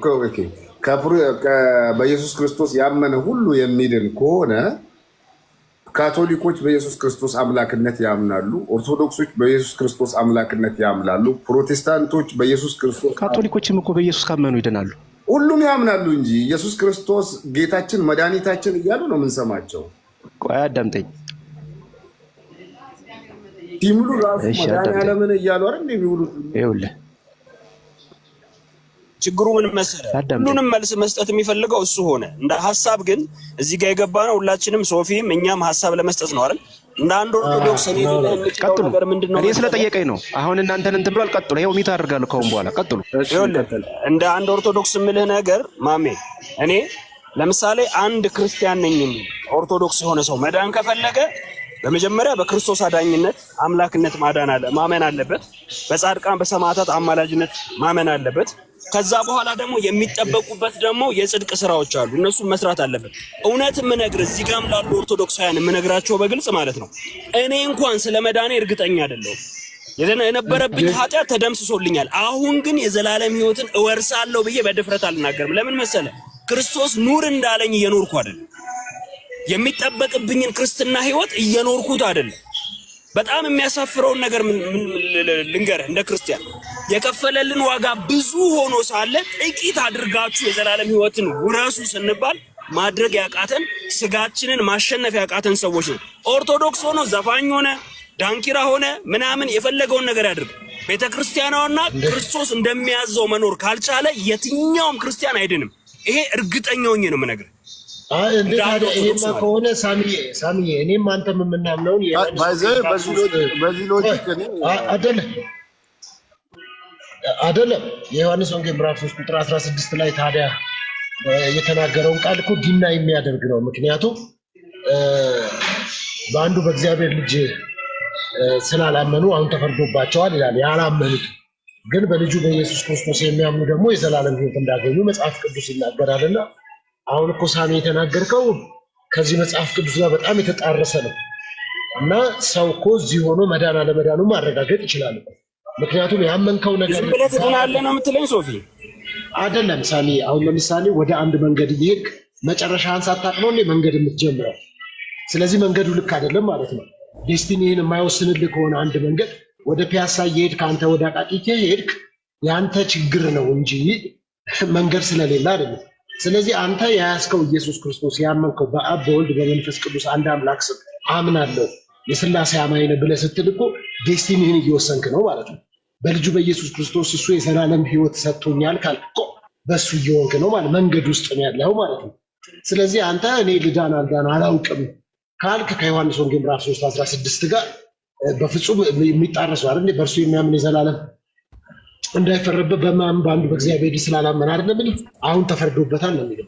አሁን ልዩነቱ እኔ አሁን በፍርድ ውስጥ አልኖርም፣ ደግሞ ያላመነ ደግሞ በፍርድ ውስጥ ይኖራል እንጂ መጨረሻዬን ካላወቅኩትማ አልገባበትም፣ አልሞክረውም። መንገዱ ጭራሽ እንደዛ አይደለም ሶፊ፣ እንደዛ አላልኩም። እኔ ይኸውልህ የመጨረሻዬን ለማረጋገጥ ግን የሚጠበቅብኝ ነገር አለ ነው እያልኩ ያለሁት እኮ አንተ አሁን ባለሁበት በስጋዬ አኗኗሬ ግን እርግጠኛ የሚያደርገኝ አይደለም ነው። ብዙ የንስሐ ህይወት ያስፈልገኛል። ስጋው ደግሞ መቀበል አለብኝ። ክርስቶስ በሚፈልገው መንገድ መኖር አለብኝ። እንደዛ እየኖርኩ አይደለም። ውስጥ የሚሰማኝ እንደዛ ለመኖሬን ነው። በድፍረት ተነስቼ ክርስቶስ በሚፈልገው መንገድ ሳልኖር እድናለሁ ብዬ እርግጠኛ ነው። ይሄንን ነው እያልኩ ያለው። ታዲያ እሺ አንተ እርግጠኛ ያልሆንክበትና ወደዚህ መዳን ለምን ትለኛለህ? ታዲያ እኮ የምትመጣው ዝም ብለህ ለመዳን አይደለም። ኖ አይደለም። አሁን ጋብዘኛ እና አንተ ወደ ኦርቶዶክስ ልትመጣ ትድናለህ ብለኸኝ ሁሉ እያሰብኩበት አሁን ራሱ እያሰብኩበት ነው ስትነግረኝ፣ ግን አንተን ያላደረሰ መንገድ ምኑን አግኘ ልምጣ እኮ መጨረሻዬን አላውቀውም። መጨረሻዬን በአንዴ ተነስቼ እድናለሁ፣ መንግስተ ሰማያት እገባለሁ፣ መንግስቱን እወርሳለሁ ምል ሰው አይደለሁም። ያዛ ቦታ ላይ ለመድረስ ግን ከፊቴ ለምሳሌ ድነናል፣ እየዳንን ነው፣ እንድናለን ብለን የምናምን ሰዎች ነው የኛ ክርስትና። ከነበረብን የዘላለም ሞትና ፍርድ ድነናል። አሁን ደግሞ የመዳን መንገድ ላይ ነው ያለ ነው። እድሉ እጃችን ላይ ያለ። ወደፊት ደግሞ አሁን በምትሄድበት መንገድ ክርስቶስ እሺ ታዲያ እንደዛ አሁን ጌታ ቢመጣ ወደ ጌታ ብትሄድ ምንድን ነው የምትሄደው? የት ነው የምትሄደው? አሁን ባለውበት አልዋሽም አይደለም። አሁን ባለውበት ስለዚህ መዳን ካንተ ጋር ተያይዟል ማለት ነው። ነገርኩህ እኮ የዘላለም ፍርድ ከሌላ ተነስቷል። ጌታን ተቀበል። የዘላለም እንደኛ እርግጠኛ እንደሆነ ጌታን ተቀበል። ፍርዱ ነው የተነሳልኝ። በአዳም በኩል ወደ እኔ የመጣው የሞት ፍርድ ተነስቶልኛል በክርስቶስ ደም። ግን ደግሞ በቃ እንዴ ዋጋ ከፍሎልኛል ብዬ ግን እጄን አጣጥፌ ቁጭ ብዬ እንዴ አንተ ቀላል ነገር እንገርህ አይደለም። ኢየሱስ ክርስቶስ አንድ ግለሰብ ለአንተ ትልቅ ዋጋ አይኑን አጣ፣ እጁን አጎደለ፣ የሆነ ነገር አደረገልህ። በሰው ደረጃ ነው የምልህ። የዛን ሰው ውለታ ወይ በቃ እንዴ እንትን ብሎልኛል ጉዳዩ ነው ምናምን እያልክ አትኖርም። አይደለም የክርስቶስን ማለት ነው የክርስቶስን አምላክነት የክርስቶስን ማዳን ግን እንደዚሁ አቃልየው ኦኬ በቃ ድኛለሁ ምንም በሰራ አይፈረድብኝም ብዬ የምኖረው ህይወት አይደለም። ይኸውልህ አሁን ሳሚዬ ልዩነታችን ምን መሰለህ? እኔ እኮ አቃልየው አይደለም ስላከበድኩት እኮ ነው። ከሱ ደም ውጪ የሚተርፍ ኃጢአት የለህም ብዬ እኮ ድኛለሁ የዘላለም ህይወት አግኝቻለሁ ብዬ ድፍረቴ ያደረኩት እኮ እንደውም እኔ እኮ አከበድኩት። አንተ ነህ እኮ መዳኛዬን አላውቅም ስትል ያቀለልከው እንጂ እኔ እያቀለልኩት አይደለም። እኔማ አከበድኩት። ከኔ ውሎዬ፣ ከኔ አዳሬ፣ ከኔ ማንኛውም ነገር የሚበልጥ የክርስቶስ ደም ፈስሶልኛል እያልኩ እያከበር በዋጋ ተገዝታችኋል አለ። ያ ደግሞ ዋጋ ምንድነው? ውድ በሆነ ዋጋ ተገዝታችኋል። አዲስ ኪዳንና ብሉይ ኪዳን ልዩነቱ ምንድነው? ወደ ሌላ ቻፕተር ወደ ሌላ ይሽድን አይደለም። እሱን እኮ ነው የምልህ። አዲስ ኪዳንና ብሉይ ኪዳን የተባለበት ምክንያት ምንድነው? አዲሱ ኪዳን ማለት አሮጌው ኪዳን ያው አዳማዊ ማንነት የነበረ፣ አዲሱ ኪዳን በክርስቶስ ኢየሱስ ደግሞ ሰዎች በብሉይ ኪዳን ሰዎች በኮርማ በብሉይ ኪዳን ምን ነበር? ሰዎች በዋኖስ በጠቦቶች ደም ነበረ ሰዎች ኃጢአታቸውን ከካህን ጋር አድርገው ይናዘዙ ያስተሰሩ ነበር። አሁን ግን በአዲስ ኪዳን ግን ክርስቶስ ያ ግን የዘላለም ሕይወት ያደርጋቸው ነበር። ቆይ ልንገርህ፣ አንዴና ለዘላለም ማለት ነው። አንዴና ለዘላለም እሱ መስዋዕት ሆነ በመስቀሉ ስራ ላይ አዲስ ኪዳን ተብሎ የመጣበትን ምክንያት ያለው አዲሱ ኪዳን ኢየሱስ ነው። በኢየሱስ ያገኘ ነው። አሁን በዋኖስ ደም አይደለም፣ በጠቦቶች ደም አይደለም፣ በምናምን አለ፣ በቃ በልጁ በኢየሱስ ክርስቶስ ነው አዲሱ ኪዳን ነው።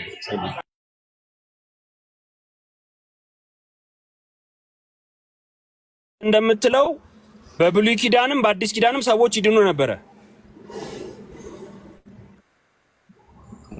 ወዴት ነው የሚድኑት? ያለ ተገለጠላቸው አምላክ በመታዘዝ ነው። አሁን እርሱ አይደለም። በብሉይ ኪዳን የነበሩ ሰዎች የዘላለም ሕይወትን ያገኙ ነበር። ወደ መዳን አግኝተውማ አይታቸዋል እኮ አይደል? ለምንድን ነው ታዲያ የጥሉን ግድግዳ አፈረሰው? በሰውና በእግዚአብሔር መካከል የነበረውን የጥል ግድግዳ አፈረሰው የሚለው ለምንድን ነው? በሰዎች ልጅና በእግዚአብሔር መካከል ምን ነበረ? ሳሚ ርዕስ እየቀየርን ነው አሁን ከመዳን ጋር። አሁን እኮ ርዕስ ምንም አልተቀየረም እኮ ስለ መዳን ነው እያወራን ያለነው አይደል? የሰው ልጅ ለመዳን ደግሞ እንደ ኦርቶዶክስ ነው የሚለው። አሁን ማሜ ስላነሳው ጥያቄው እንደ ኦርቶዶክስ የትኛውም ኦርቶዶክስ ዝም ብሎ ኦርቶዶክስ ስለሆነ በክርስቶስ ስላመነ ብቻ አይድንም። ይሄ ቤተክርስቲያናችን አስረግጣ የምትናገረው ነው። እኔ መሀይሙ አይደለሁም። ማወቅ ከፈለጋችሁ ብዙ ምሁራን በቤተክርስቲያን ውስጥ ያሉ ሊቃውንት የሚያብራሩት ነገር ነው። ዝም ብለህ ድኛለሁ ብለህ የምትወርሰው የዘላለም ሕይወት የለም። ክርስቶስ ከነበረብን የእግዚአብሔርን ቃል እንመን ወይስ አንተ እንመን? ሶፊዬ አንዴ ላውራው። የእግዚአብሔርን ቃል እንመን ወይስ አንተ እንመን? ሳሙኤል አንዴ ላውራው። አንድ ድል ቆይ ሳሚሻ ቆይ እኔ አንዴ ብቻ ነው የማወራው። ሳሚሻ ያንተ ጽድቅ የሚረጋገጠው በአንተ ማንነት እኮ አይደለም እኮ። ይሄ ዳንኩ ስትል እኮ አዳኙን እኮ እያከበርክ እኮ ጽድቅን የሰጠህ እኮ ያዳንን እሱን ታጎላለህ እንጂ አንተ እኮ አይደለም የምትጎላው። አድኖኛል ጸድቄያለሁ ስትል አጽዳቂውን ነው የምታጎላው። መጽሐፍ ቅዱስ ሲናገር በሁለተኛ ቆሮንቶስ ምዕራፍ 5 ቁጥር 23 ላይ ካለ ፒተር ያነብልሃል። እኛ የእግዚአብሔር ጽድቅ እንድንሆን ኃጢአት ያላወቀውን ልጁን ስለኛ ኃጢአት አደረገው ይላል። ምን እንድንሆን? ጽድቅ እንድንሆን። እኛ ሁላችን ጽድቅ እንድንሆን ኃጢአት የማያውቀውን ልጁን ኃጢአተኛ አደረገው ይላል። ኃጢአት ሆነ፣ መስቀል ላይ ኃጢአት ሆነ፣ ተሸከመ የሁላችንን በደል። አየህ፣ ጻድቅ ነኝ ስትል ያንተ ማንነት ሳይሆን አጽዳቂው ላይ ነው የሚሄደው። የኛ ችሎታማ የኛማ ጽድቃችን እንደ መርገም ጨርቅ ነው የሚለው መጽሐፍ ቅዱስ። ስለዚህ ድኛለሁ ስትል አዳኙ ላይ ነው ፎከስ የሚያደርገው እንጂ አንተ ማንነት ላይ አይደለም። ሳሚ እሱ ነው መረዳት ያለብን። አሁን ዮሐንስ 3 ላይ አንስተው በእርሱ የሚያምን ሁሉ አይፈረድ። ዮሐንስ 3:18 ላይ በእርሱ የሚያምን ሁሉ አይፈረድበትም፣ በእርሱ የማያምን ግን በአንዱ በእግዚአብሔር ልጅ ስላላመነ አሁን ተፈርዶበታል የሚለውን ጥቅስ የፕሮቴስታንት ትምህርት ከምን ጋር ነው? ይሄ በነገራችን ላይ ሜሽ የድህነት መጀመሪያ ነው። ሲጀምር ክርስትና በድህነት ነው የሚጀመረው። በድህነት ነው የሚጀመረው። ያለ ምንም ነገር ድህነት፣ ክርስቶስን አምነህ መጠመቅ፣ ያ በመስቀል ላይ በዋለልህ ጸጋ ነው የምትድነው። ይሄ የድህነት መግቢያው ነው። ይሄ ድህነት ግን ምንድን ነው? ፍጻሜ አለው ወይ መጽናት አለው ወይ የሚባል ነገር አለ። ጽናት ይጠይቃል። አንዴ እዚሁ በዚህ ቅስፈት ድነህ መንግስተ ሰማያት ወራሽ ነኝ አሁን ለምሳሌ የሚለው በዚህ ካልጸና መንግስተ ሰማያትን እንዴት ነው የምትወርሰው? በምን አይነት መንገድ ነው መንግስተ ሰማያትን ልትወርስ የምትችለው? ግን ሜሽ ምን አልኩ? የክርስትና መጀመሪያ የሚያጸና ማን ነው? ሲጀመር የሚያጸና ማን ነው ነው? ቆይ አንዴ፣ የሚያጸና የሰው ሀሳብ ወይስ የእግዚአብሔር ጸጋ? እንዴት ጽናት እንደምናጸና እኮ መጽሐፍ ቅዱስ ቃል የሚያድን የእግዚአብሔር ጸጋ ተገልጧል ይላል። ስለዚህ አላልነው ጨምራ ያለውን ብቻ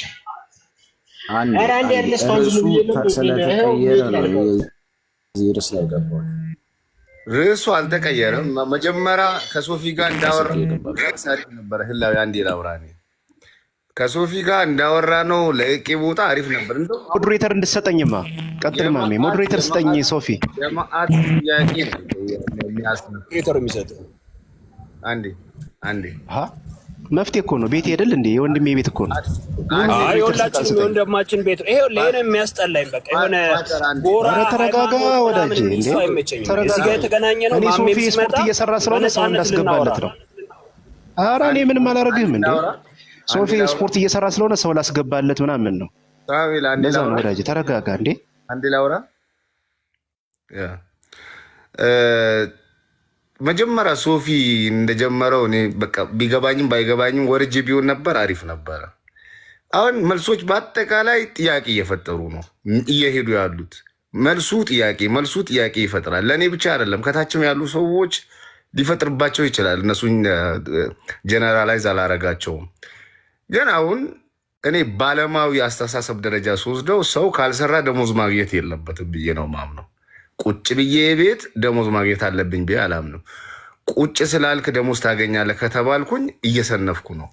አንድም ፌር ያልሆነ ነገር እያየው ነው። ትላንት ላልሰራሁት ኃጢአት ሞተልኝ፣ ወደፊት ደግሞ ለምሰራው ኃጢአት አልጠየቅም። ታዲያ ለምንድን ነው ወደዚህ ዓለም የመጣሁት? ትላንት ላልሰራሁት ኃጢአት ላልነበርኩበት ህይወት ኢየሱስ ክርስቶስ ሞተልኝ። ኦኬ ማሜ በኋላ ለምሰራው ደግሞ ስላመንኩ ብቻ ድኛለሁ። ስራ መስፈርት ስላልሆነ ማለት ነው። ስራ ስለማያጸድቀኝ ስላመንኩ ብቻ ድኛለሁ። በሁለቱም በከንቱ ተፈጠርኩ ብዬ ነው አሁን የወሰድኩት አእምሮ። በቃ በከንቱ ነው ወይ የተፈጠርኩ? ላልሰራው ተጠየቅ፣ ለምሰራው አልጠየቅም። ለምን ተፈጠርኩ ታዲያ?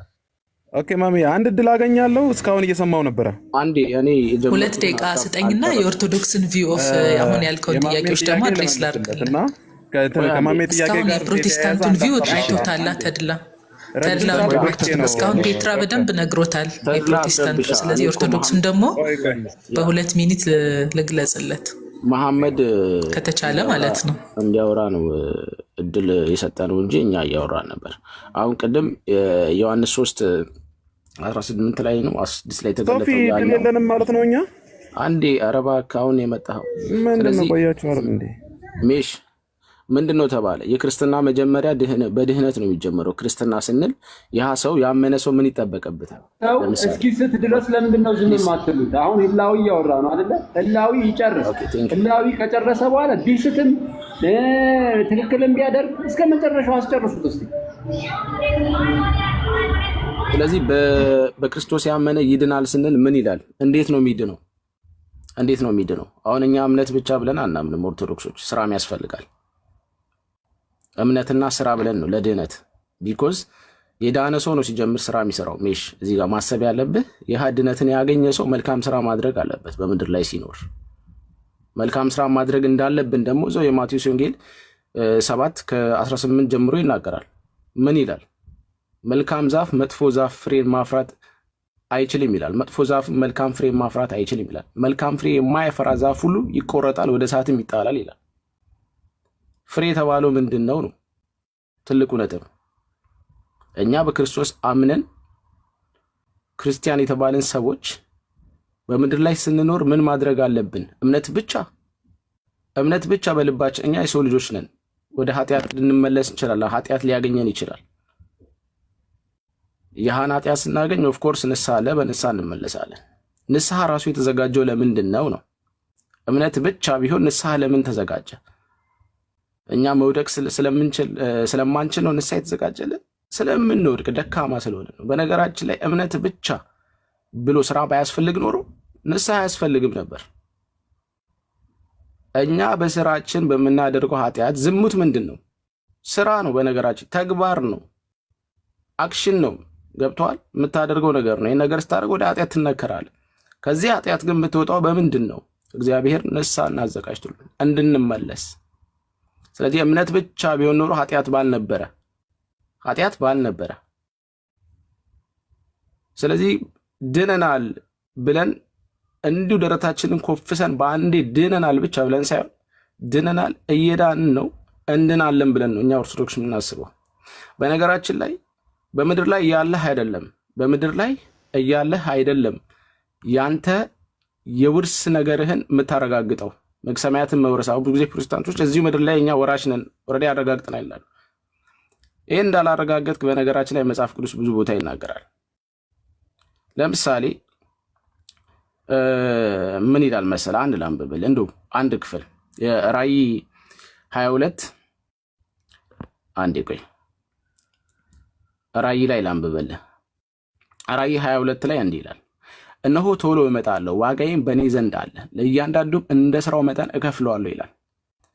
ይሄ የተባለው በነገራችን ላይ ላመኑ ሰዎች ነው። እሺ እምነት ላላቸው ክርስቶስን ጌታ አድርገው ለተቀበሉ ሰዎች ነው፣ ላላመኑ አይደለም። እንደየስራቸው ሲል ለማን ነው? ክርስቶስ ጌታ መሆኑን አምነው የተቀበሉ ሰዎች፣ አምነው የተቀበሉ ሰዎች ማለት ነው። የክርስቶስ ጌትነትን ያመኑ ሰዎች ናቸው።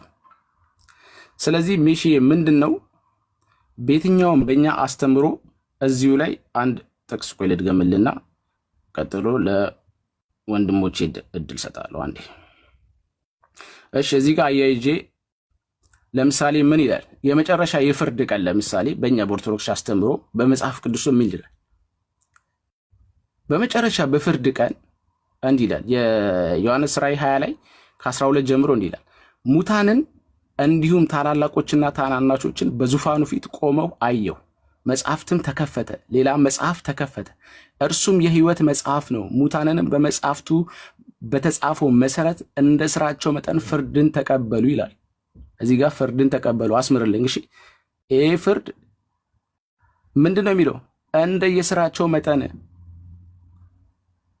እንደየስራቸው መጠን ዩሲ አሁን ስራን በጣም አቃለው ብዙ ጊዜ በስራ እንደዚህ ስራ እንዲህ መጽሐፍ ቅዱስ ስለ ስራ ብዙ ጊዜ ይናገራል። እንደየስራቸው መጠን ፍርድን ተቀበሉ። እዚህ ጋር ፍሬ ይታያል። አይታል ስራህ ራሱ ሲያስፈርድብህ፣ ቆይ አንዴ ተረጋጋ። እየሰጠርኩ ስራህ ራሱ ሲያስፈርድብህ ያየ ነው። መልካም ፍሬ አለማፍራትህ እንደሚያስፈርድብህ ቃል በቃል መጽሐፍ ቅዱስ እዚህ ጋር ቃል በቃል ነግሮናል። ሌላው ምንድነው? ስራና እምነት የሚለው ነገር ምን ይላል? ስራና እምነት የያዕቆብ መልእክት 2 ላይ ምን ይላል? ስራ ከእምነት እንዳልተለየ በግልጽ ይናገራል። የያዕቆብ 2:24 ላይ አንድ ሰው በእምነት ብቻ ሳይሆን በስራ እንዲጸድቅ ታያላችሁ ይላል። ምን አለ? በእምነት ብቻ አይደለም በስራም እንዲጸድቅ ታያላችሁ ይላል። እዛ ወረድ ብሎ 26 ላይ ምን ይላል? ከመንፈስ የተለየ ስጋ የሞተ እንደሆነ ከስራ የተለየ እምነት የሞተ ነው ይላል። ከስራ የተለየ እምነት የሞተ ነው እንዴ! ይሄ መጽሐፍ ቅዱስ ክፍል እኮ ግልጽ አድርጎታል። እምነት ብቻ አይደለም፣ እምነት ኖሮ ስራ ከሌለ ያ እምነት የሞተ ነው። ይህን ክፍል ምናልባት አጥብቀ ጠይቃቸው። ያዕቆብ መልእክት የትኛውን ስራ እስኪ እሱንም ክፍሉ ላይ ስለምን ስራ ነው የሚሆነው? ቆይ አንዴ ብራዘር፣ በአውዱ አብራሯ። በጣም ብዙ ሀሳብ ነው የጠቀስከው። አንተ አውዱን ታብራራ፣ ሁለትን አብራራ እዛው ክፍል ላይ አንተ ታብራሯለሽ። እኛ ጠይቃለን። ሊሚት ቢኖረው ለመግባባት እንዲመች ለሁሉም 2 ደቂቃ ቢሰጥና በዛ ላይ ሀሳብ ቢሰጥ የተሻለ ይመስለኛል። በመሀል ጣልቃ እየገባ ኢንተራፕት ከሚደረግ አይሻልም? ጨርሻለሁ። ቆይ አንድ ደቂቃ እኔ ኦልሬዲ ጨርሻለሁ።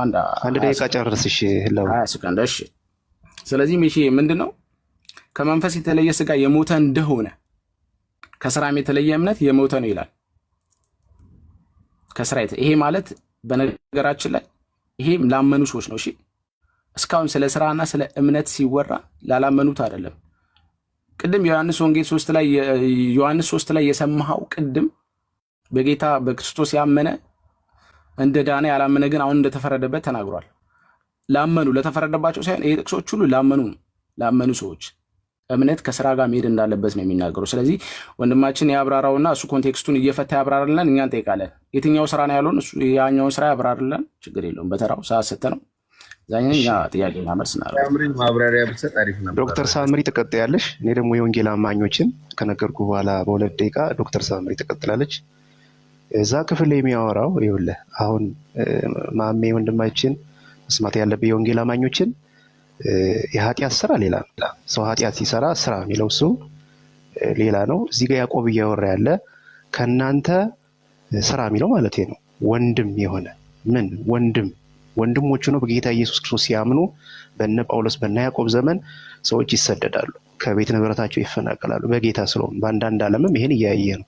ሰው በጌታ ሲሆን እኔም ከቤተሰቤ ወጥቼ ነበር። ምሳሌ ጌታን ስቀበል ማለት ነው። ስለዚህ ሰው ጌታን ሲቀበል ከቤት ሊባረር ይችላል፣ ስደት ሊደርስበት ይችላል፣ ሀብት ንብረቱ ሊቃጠል ይችላል፣ የተለያየ ነገር ያጣል። ስለዚህ የዕለት ምግባቸውን ያጡ ነው የሚል ክፍሉ አሁን በተለያየ ነገር ስለሚተረጎም ነው ማሜ ክፍሉ ላይ ስፔሲፊክ አድርጎ የሚያወራ ስራ የሚለው እዛ ክፍል ላይ ከእናንተ ወንድሙ የዕለት ምግቡን አይጦ ወይ የቤት ክራይ ሊሆን ይችላል በጌታ የተነሳ ሀብት ንብረቱ ስለሚያጣ ማለት ነው።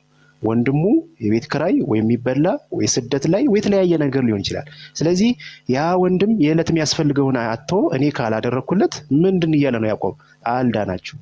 በዛ ዘመን ስደት ስላለ ኢብን ያዕቆብ ሲጽፍና ምዕራፍ 1 ላይ ያየው ለተበተኑ በተለያየ መከራ ላለፉ ሰዎች ነው እየጻፈላቸው ያሉ። አሁን ይሄን ነው ሰው አውድ አልረዳ ያለ እንጂ ስራ ያሉና ድሆችን ስለመመገብ አያወራም ክፍሉ። ግልጽ ነው። ድሆችን ስለመመገብ እዛ ክፍል ላይ አያወራም። እያወራ ያለው ወንድም ፓተር አያይዘ የዛ ዘመኑ መልእክት ለዛሬ አይሰራም? ይሰራል። ዛሬም አልኩ እኮ ዛሬ ምን ያው ወንድሜ በጌታን ሲከተል የተለያየ ነገር በጤና መክል በተለያየ ነገር ምን ሊመጣ ይችላል? ማጣት ሊመጣ ይችላል። ማጣት ሲመጣ ለዛ ወንድሜ ቤት ክራይ የመክፈል ግዴታ አለብኝ። ለዛ ወንድሜ የዕለት ምግብ የመስጠት ግዴታ አለብኝ። ለዛ ወንድሜ የሚያስፈልገውን ሁሉ ማሟላት አለብኝ። ይሄን ካላደረገ ያ ሰው ምንድነው ማለት ነው? በጌታ አይደለም እያለ ነው ያዕቆብ። እምነቱ የሞተ ነው። ለምን? የዕለት ምግብን ወንድም አጥቶ እያየው ካልሳሰጠው ያንተ እምነት ምን ያደርጋል ነው እያለ ያለው። ይሄን ነው ኢየሱስ ክርስቶስም መጥቶ ፍየሎቹን በግራ በጎቹን በቀኝ እሺ መስራት ግዴታው ነው። ግዴታው ነው አልኩ እኮ። አዎ እዛ ክፍል ላይ የሚያወራ ስፔሲፊክ አድርጎ ስለ ወንድሞች ማጣት ነው እንጂ በስራ ይጸደቃል እያለ አይደለም አይልም። ክፍሉን እንክፈተውና ከፈለግን እናወራ። ሚዳነው በክርስቶስ ኢየሱስ በማመን ነው። ካልሰራ ግን አልዳነም እያልኩ ነው። ለወንድሙ ግን ማያበላ ማያጠጣ ሰው ግን የዳነ ሰው ተግባር አይደለም። ኦኬ እያመነ ካልሰራ አይደለም ነው። ያው ምሳሌ አሜሪካ ጠጋብ ካለበት ምንም ድሃ በሌለበት እየኖርኩ ምን ብዬ ነው የምሰራው ወዳጅ እንዴ? ኦኬ ወንድሜ ይሄ እኮ ድሃ ስለዚህ ጋር እያወራ ያለው በአውድ እናወራ። ጽድት ያለ አሜሪካ ውስጥ ምሳሌ ሁሉ ሀብታም ነው፣ ሁሉ በብዙ ነገር እንትን ያለ ምናልባት ወደ ምን ሊመጣ ይችላል ማለት ነው? ወደ አፍሪካ። አሁን ወደ አፍሪካ ወንጌል ሲመጣ አባቶቻችን በገንዘብ እየረዱ ሚሽነሪ ሆነው ሆስፒታል እየገነቡ ያን እያደረጉ ነው ወንጌል ያደረሱ። ይሄ የወንጌላውያን መገለጫ ነው። ይሄን ካላደረገ ምን አይደለም ማለት ነው? እምነቱ የሞተ ነው እያለ ነው እንጂ እዛ ጋር ሰርቶ ስለመጽደቅ አያወራም። ኦኬ ሰርቶ ስለመጽደቅ ባያወራ ምን አሁን ቀጣይ ዶክተር ሳምሪ አድሬስ ብታደርገው ጥያቄ ና ደስ ይለኛል። ግን አንተ እንደመለስከው ከሆነ ስራ ወሳኝ ነው። ይሄ የወንጌል አማኞች ነው። ዶክተር ሳምሪ ደግሞ ጠይቃት ትመልስልህ። ታገኝና እኔ ሄድበታለሁ። ታውቀዋለች፣ ኦርቶዶክስ ብትሆንም ታውቀዋለች። እኔ አሁን አንተ አልቀበልም አልክ እንጂ ስራና እምነት እኩል ለመዳን ሁለቱም ያስፈልጋሉ ነው። አንተ እንዳልከው ካላደረገ አሁን ተቀላቅሎብሃል። ይኸውልህ አዳምጠኝ። የዳነው በክርስቶስ ኢየሱስ የመስቀል ስራ ነው። ይሄን እኮ እነሱም አይክዱም፣ ኦርቶዶክሳውያንም ይሄን ያምናሉ። ሰው ሚድን ኢየሱስን በማመን ነው መጀመሪያ ነው የሚሉ። ከዛ በኋላስ ግን ስራ መሰራት አለበት ለመዳን ነው የሚሉ። እዚህ ጋር ነው እኛ ማንግባባው። እኛ ደግሞ ምንልህ ስለ ዳነ ነው አንድ አማኝ ሚሰራ የወንጌል አማኞች። ይሄን ለይ መጀመሪያ ማሚ። ይኸውልህ የኦርቶዶክስ አመለካከት ህላዊ እንትን ብሎላል። ሳምሪም ትቀጥልበታለች። ሚዳነው በክርስቶስ ነው ብለው ያምናሉ። እሱን እንግዲህ መጽሐፋቸውን በኋላ ደግሞ ግድል ካለን ሶፊ ካለ ጠይቃቸዋለሁ። እየዳንን ድነናል፣ እየዳንን ነው እንድናለን የሚል ከእምነት መግለጫቸው ላይ አያመጡልኝም። ካመጡልኝ በኋላ ጠይቃለሁ። እሱ ሌላ ጥያቄ ነው። ነገር ግን የወንጌል አማኞችና ቆይ ልጨርስ አንዴ፣ ሳምሪል ትቀጥል ስለሆነ የወንጌል አማኞችንና የኦርቶዶክስን አስተምሮ ለይ። ይኸውልህ እኛ ምንድን የዳነው በክርስቶስ ኢየሱስ የመስቀል ስራ ነው። ግልጽ ነው። ከዛ ግን አንድ አማኝ እያወራሁ ያለሁት ባይዘዌ እዚህ ጋር ፓተር ተረጋጋ። ሁለት አስተምሮ ነው እያወራን ያለን፣ ዶክትሪን ነው ወዳጅ። እኔ አይደለም ስለየትኛውም እምነት አይደለም ማወራው፣ ስለ ሰው ሆኜ ተፈጥሬ የመጠየቅ መብት ስላለኝ ነው እየጠየቅኩ ያለሁት። የገባችሁን እያስረዳሁ የተረዳሁትን ደግሞ እኔ ልንገርህ ለአንተ ማለት ነው።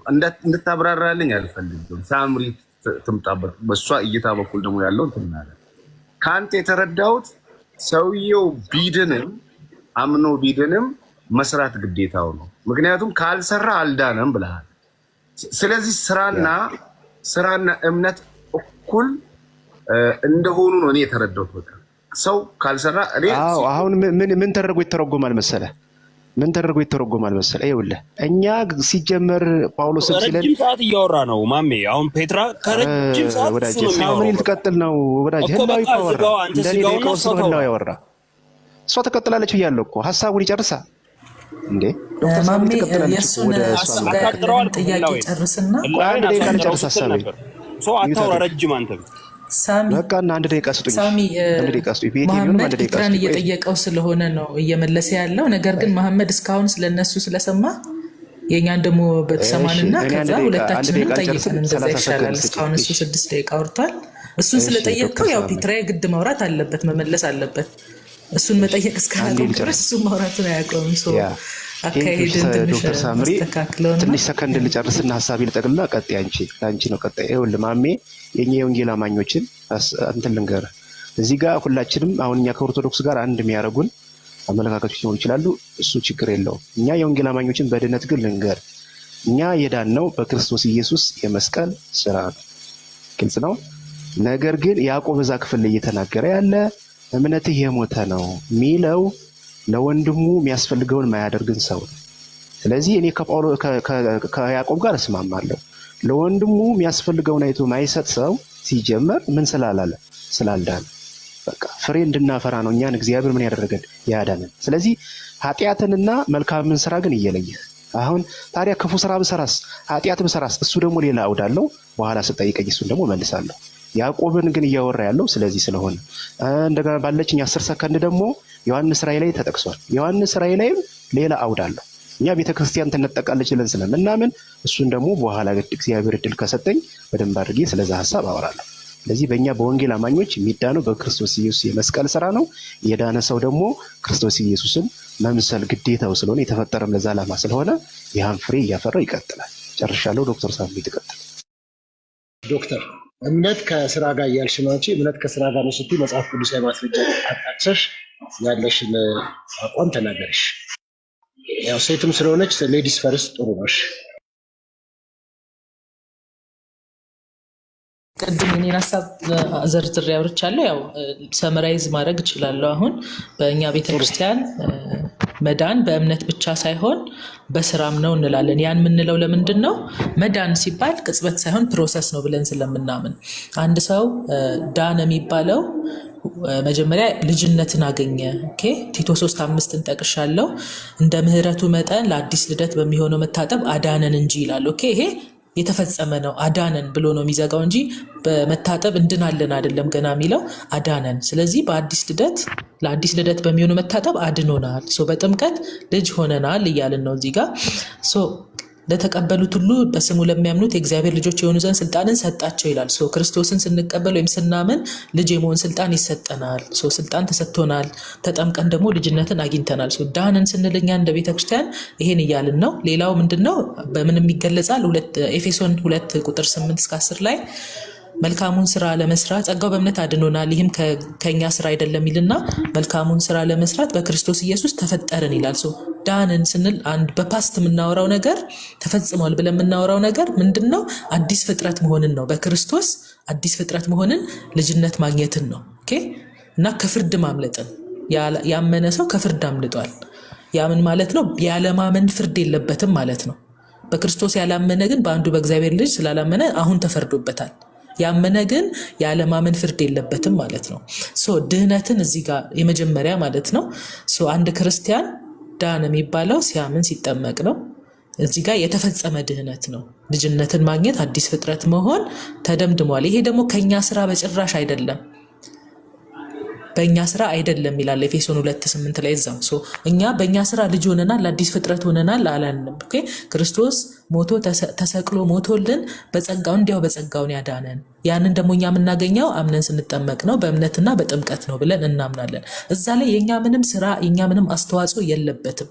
እዚህ ላይ እንስማማለን ከነሱም ጋር። አሁን ቀጣዩ ላይ ነው ሁልጊዜ የምንጋጨው። ምንድነው? አንድ የዳነ ሰው መልካም ስራ በመስራት የዘላለም ህይወቱን ያገኛል ወይስ አያገኝም የሚለው ነው። አንድ አዲስ ፍጥረት የሆነ ሰው መልካም ስራን መስራት አለበት። ምን ለማግኘት? የዘላለም ህይወትን ለማግኘት። ያንን ምን ላይ ቅድም ማሳይቻለሁ፣ ሮሜ 2:7 ላይ በበጎ ስራ በመጽናት ምስጋናና ክብርን የሚፈልጉ የዘላለም ሕይወት ይሰጣቸዋል ይላል። ኦኬ ሮሜ 2:7 የዘላለም ሕይወት እንዲሰጠው አንድ ሰው ምን ማድረግ አለበት? በበጎ ስራ መጽናት አለበት። እሺ ሁለተኛ ጴጥሮስ ምዕራፍ 1 ከቁጥር 5 ጀምሮ እስከ 11 ቅድም ጠቅሻለሁ። ስለዚህ ምክንያት ትጋትን ሁሉ እያሳያችሁ በእምነታችሁ በጎነትን ጨምሩ ይላል። እዚህ ጋር በጎነት ያዙ። በበጎነትም እውቀትን፣ በእውቀትም ራስን መግዛት፣ ራስን በመግዛት መጽናትን፣ በመጽናትም እግዚአብሔርን መምሰል፣ እግዚአብሔርን በመምሰል የወንድማማች መዋደድን፣ ፍቅርን ጨምሩ ይላል። ኦኬ እያዘዛቸው ነው ክርስቲያኖችን። እነዚህ ነገሮች ለእናንተ ቢበዙ ፍሬቢሶች እንዳትሆኑ ያደርጋቸዋል ይላል። ኦኬ ፍሬቢስ እንዳይሆኑ እየመከራቸው ነው እንጂ ስላመኑ ብቻ ፍሬቢስ አይሆኑም ብሎ አልደመደመላቸውም። እነዚህ ነገሮች ብታደርጉ ይላል ቁጥር 10 ላይ ከቶ አትሰናከሉምና እንዲሁ ወደ ዘላለሙ ወደ ጌታችን መድኃኒታችን ኢየሱስ ክርስቶስ መንግስት መግባት በሙላት ይሰጣችኋል። የሚሰጣቸው ምን ሲያደርጉ ነው? እነዚህ ነገሮች እያደረጉ ሲቆዩ ነው የሚሰጣቸው። ፋይናል ዴስቲኔሽኑ የድነት ምንድነው? መንግስቱን መውረስ ነው። መንግስቱ የሚሰጥ ደግሞ በሙላት የሚሰጠው እነዚህን ሲያደርጉ ነው ይላል ቅዱስ ጴጥሮስ።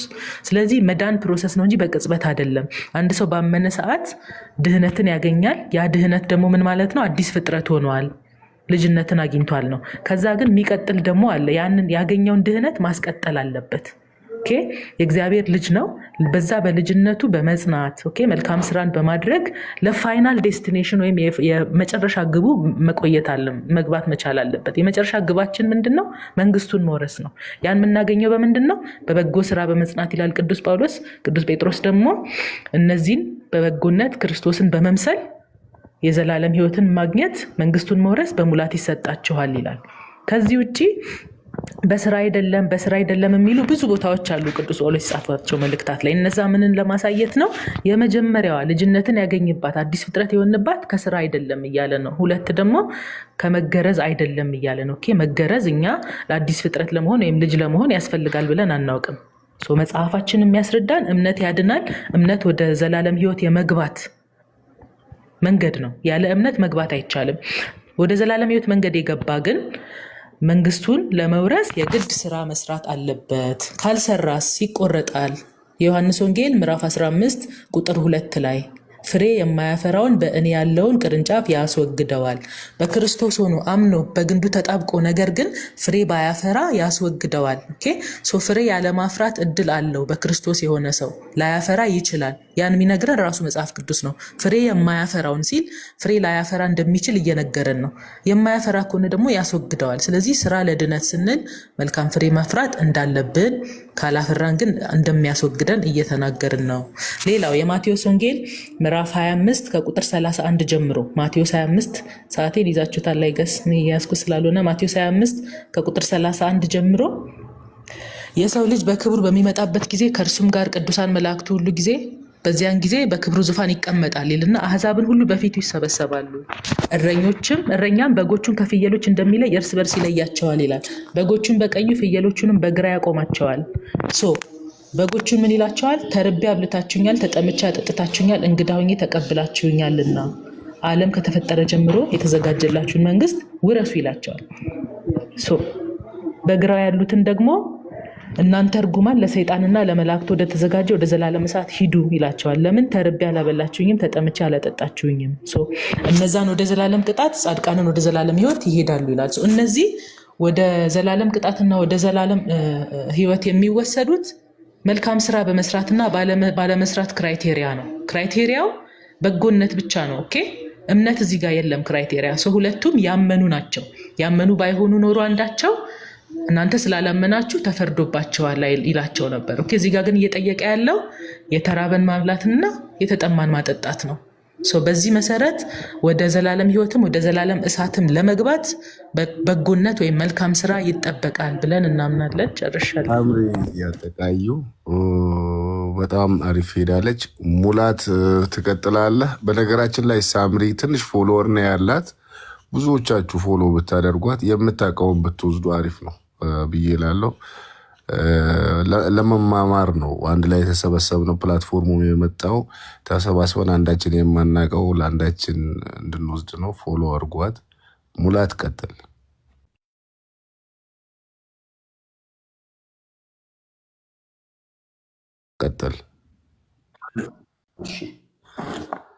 ኦኬ እንግዲህ ጥያቄ እያነሱብህ ነው።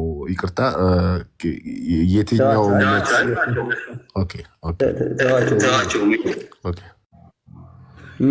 የታች ያሉ ሰዎች ጥያቄ ለመመለስ ሳይሆን እዚህ ጋር ያላችሁትን ማለት ስፔሻሊ የአንተን ጥያቄ ለመመለስ ነው የገባሁት። ታች ያሉትን ጥያቄ መመለስ ግዴታም የለብኝም።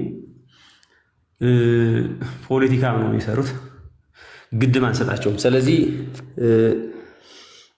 የአንተን ጥያቄ በተመለከተ ለመመለስ ነው፣ ድህነትን በተመለከተ ነው፣ ሰው እንዴት ይድናል ነው። ስለዚህ በዛ ነገር እናወራለን ማለት ነው። ሳምሪ አብራራቻቸውን ነገር በትክክል ሰምታችኋል? ያ ሰምቻችኋለሁ። ሀሳብ ማፍረስ ቀጣይ ሌላ ደቂቃ ካለ የሷን ሀሳብ የምናፈርስበት እሷ የኔን ሀሳብ የምታፈርስበት ቀጣይ ካልሆነ ግን አሁን የራሴን ሀሳብ ገልጻለሁ። ቀጣይ ደቂቃ ከሌለን ወደ ጥያቄና መልስ ብቻ የምንሄድ ከሆነ ግን ያው አሁን ሙሌ አሁን እሷ ድነት የማፍረሻ ሰዓት ከሚኖር ሪፊዩት አድርገህ እዚሁ ሀሳብንም ሰጥተህ ወደ ጥያቄ ብንሄድ ሰዓትም ስለሌለኝ ማለት ነው። ሙሊካ ይቅርታ ግን አንዴ አሁን እሷ መድኃን እንዴት እንደሚገኝ ያው በደንብ አብራርታ ከመጽሐፍ ቅዱስም ተናግራለች። አንተ ደግሞ ሰው እንዴት ነው የሚድነው የሚጸድቀው በእግዚአብሔር ፊት የሚለውን ደግሞ አብራርተ ከመጽሐፍ ቅዱስ አሳይና ከዛ በኋላ በአንተ እሷን እሷም ያንተ ማፍረስ ካለባችሁ ደግሞ ደቂቃ ይሰጣችኋል። ከዛ የጥያቄ ጊዜ የሚሰጣችሁ። ስለዚህ አንተ እንዴት ነው እሷ መዳን የሚገኝበትን በቤተ ክርስቲያናቸው አስተምሮ መሰረት ተናግራለች ሁሉም። አንተም ደግሞ በአንተ ቤተ እምነት በወንጌላን አማኞች እንዴት ነው መዳን የሚለውን ከመጽሐፍ ቅዱስ እሱን ልንሰማሃለን። ቀጥል። ኦኬ ቆንጆ በቃ ቴንኪው። ከዚህ ሰዓት ጀምሮ ደቂቃ ያዝልኝና ሀሳቤን እንትን አደርጋለሁ። ኦኬ ስለዚህ መጀመሪያ መዳን በራሱ የሚለውን ነገር ምንድነው የሚለውን ነገር ዲፋይን መደረግ አለበት፣ ወይ ደግሞ በመጽሐፍ ቅዱስ መዳን በምን ተገልጿል የሚለውን ነገር ማየት አለብን። ስለዚህ መዳን ህይወትን ማግኘት ማለትም ነው። መዳን ማለት ህይወት ማግኘት ነው። መዳን መጽደቅም ተደርጎ ይሄ ጀስቲፊኬሽን ተደርጎም ሊወሰድ ይችላል። አንድ ሰው ጀስቲፋይ ጸደቀ ማለት ዳነ ማለት ነው። መቀደስንም ብለን ልንወስደው እንችላለን። ሳንክቲፊኬሽንም ከመዳን ጋር የተያያዘ ነው። ስለዚህ በመጀመሪያ ደረጃ መዳን በራሱ ምንድነው የሚለውን ነገር ኤክስፕሌን ማድረግ መቻል አለብን። ሰው መዳንስ ለምንድነው ያስፈለገው ሰው የሚለውን ነገር ማየት አለብን ማለት ነው። ስለዚህ በመጀመሪያ ሰው ህይወት ነው ያጣው፣ ሙት ነው የሆነው።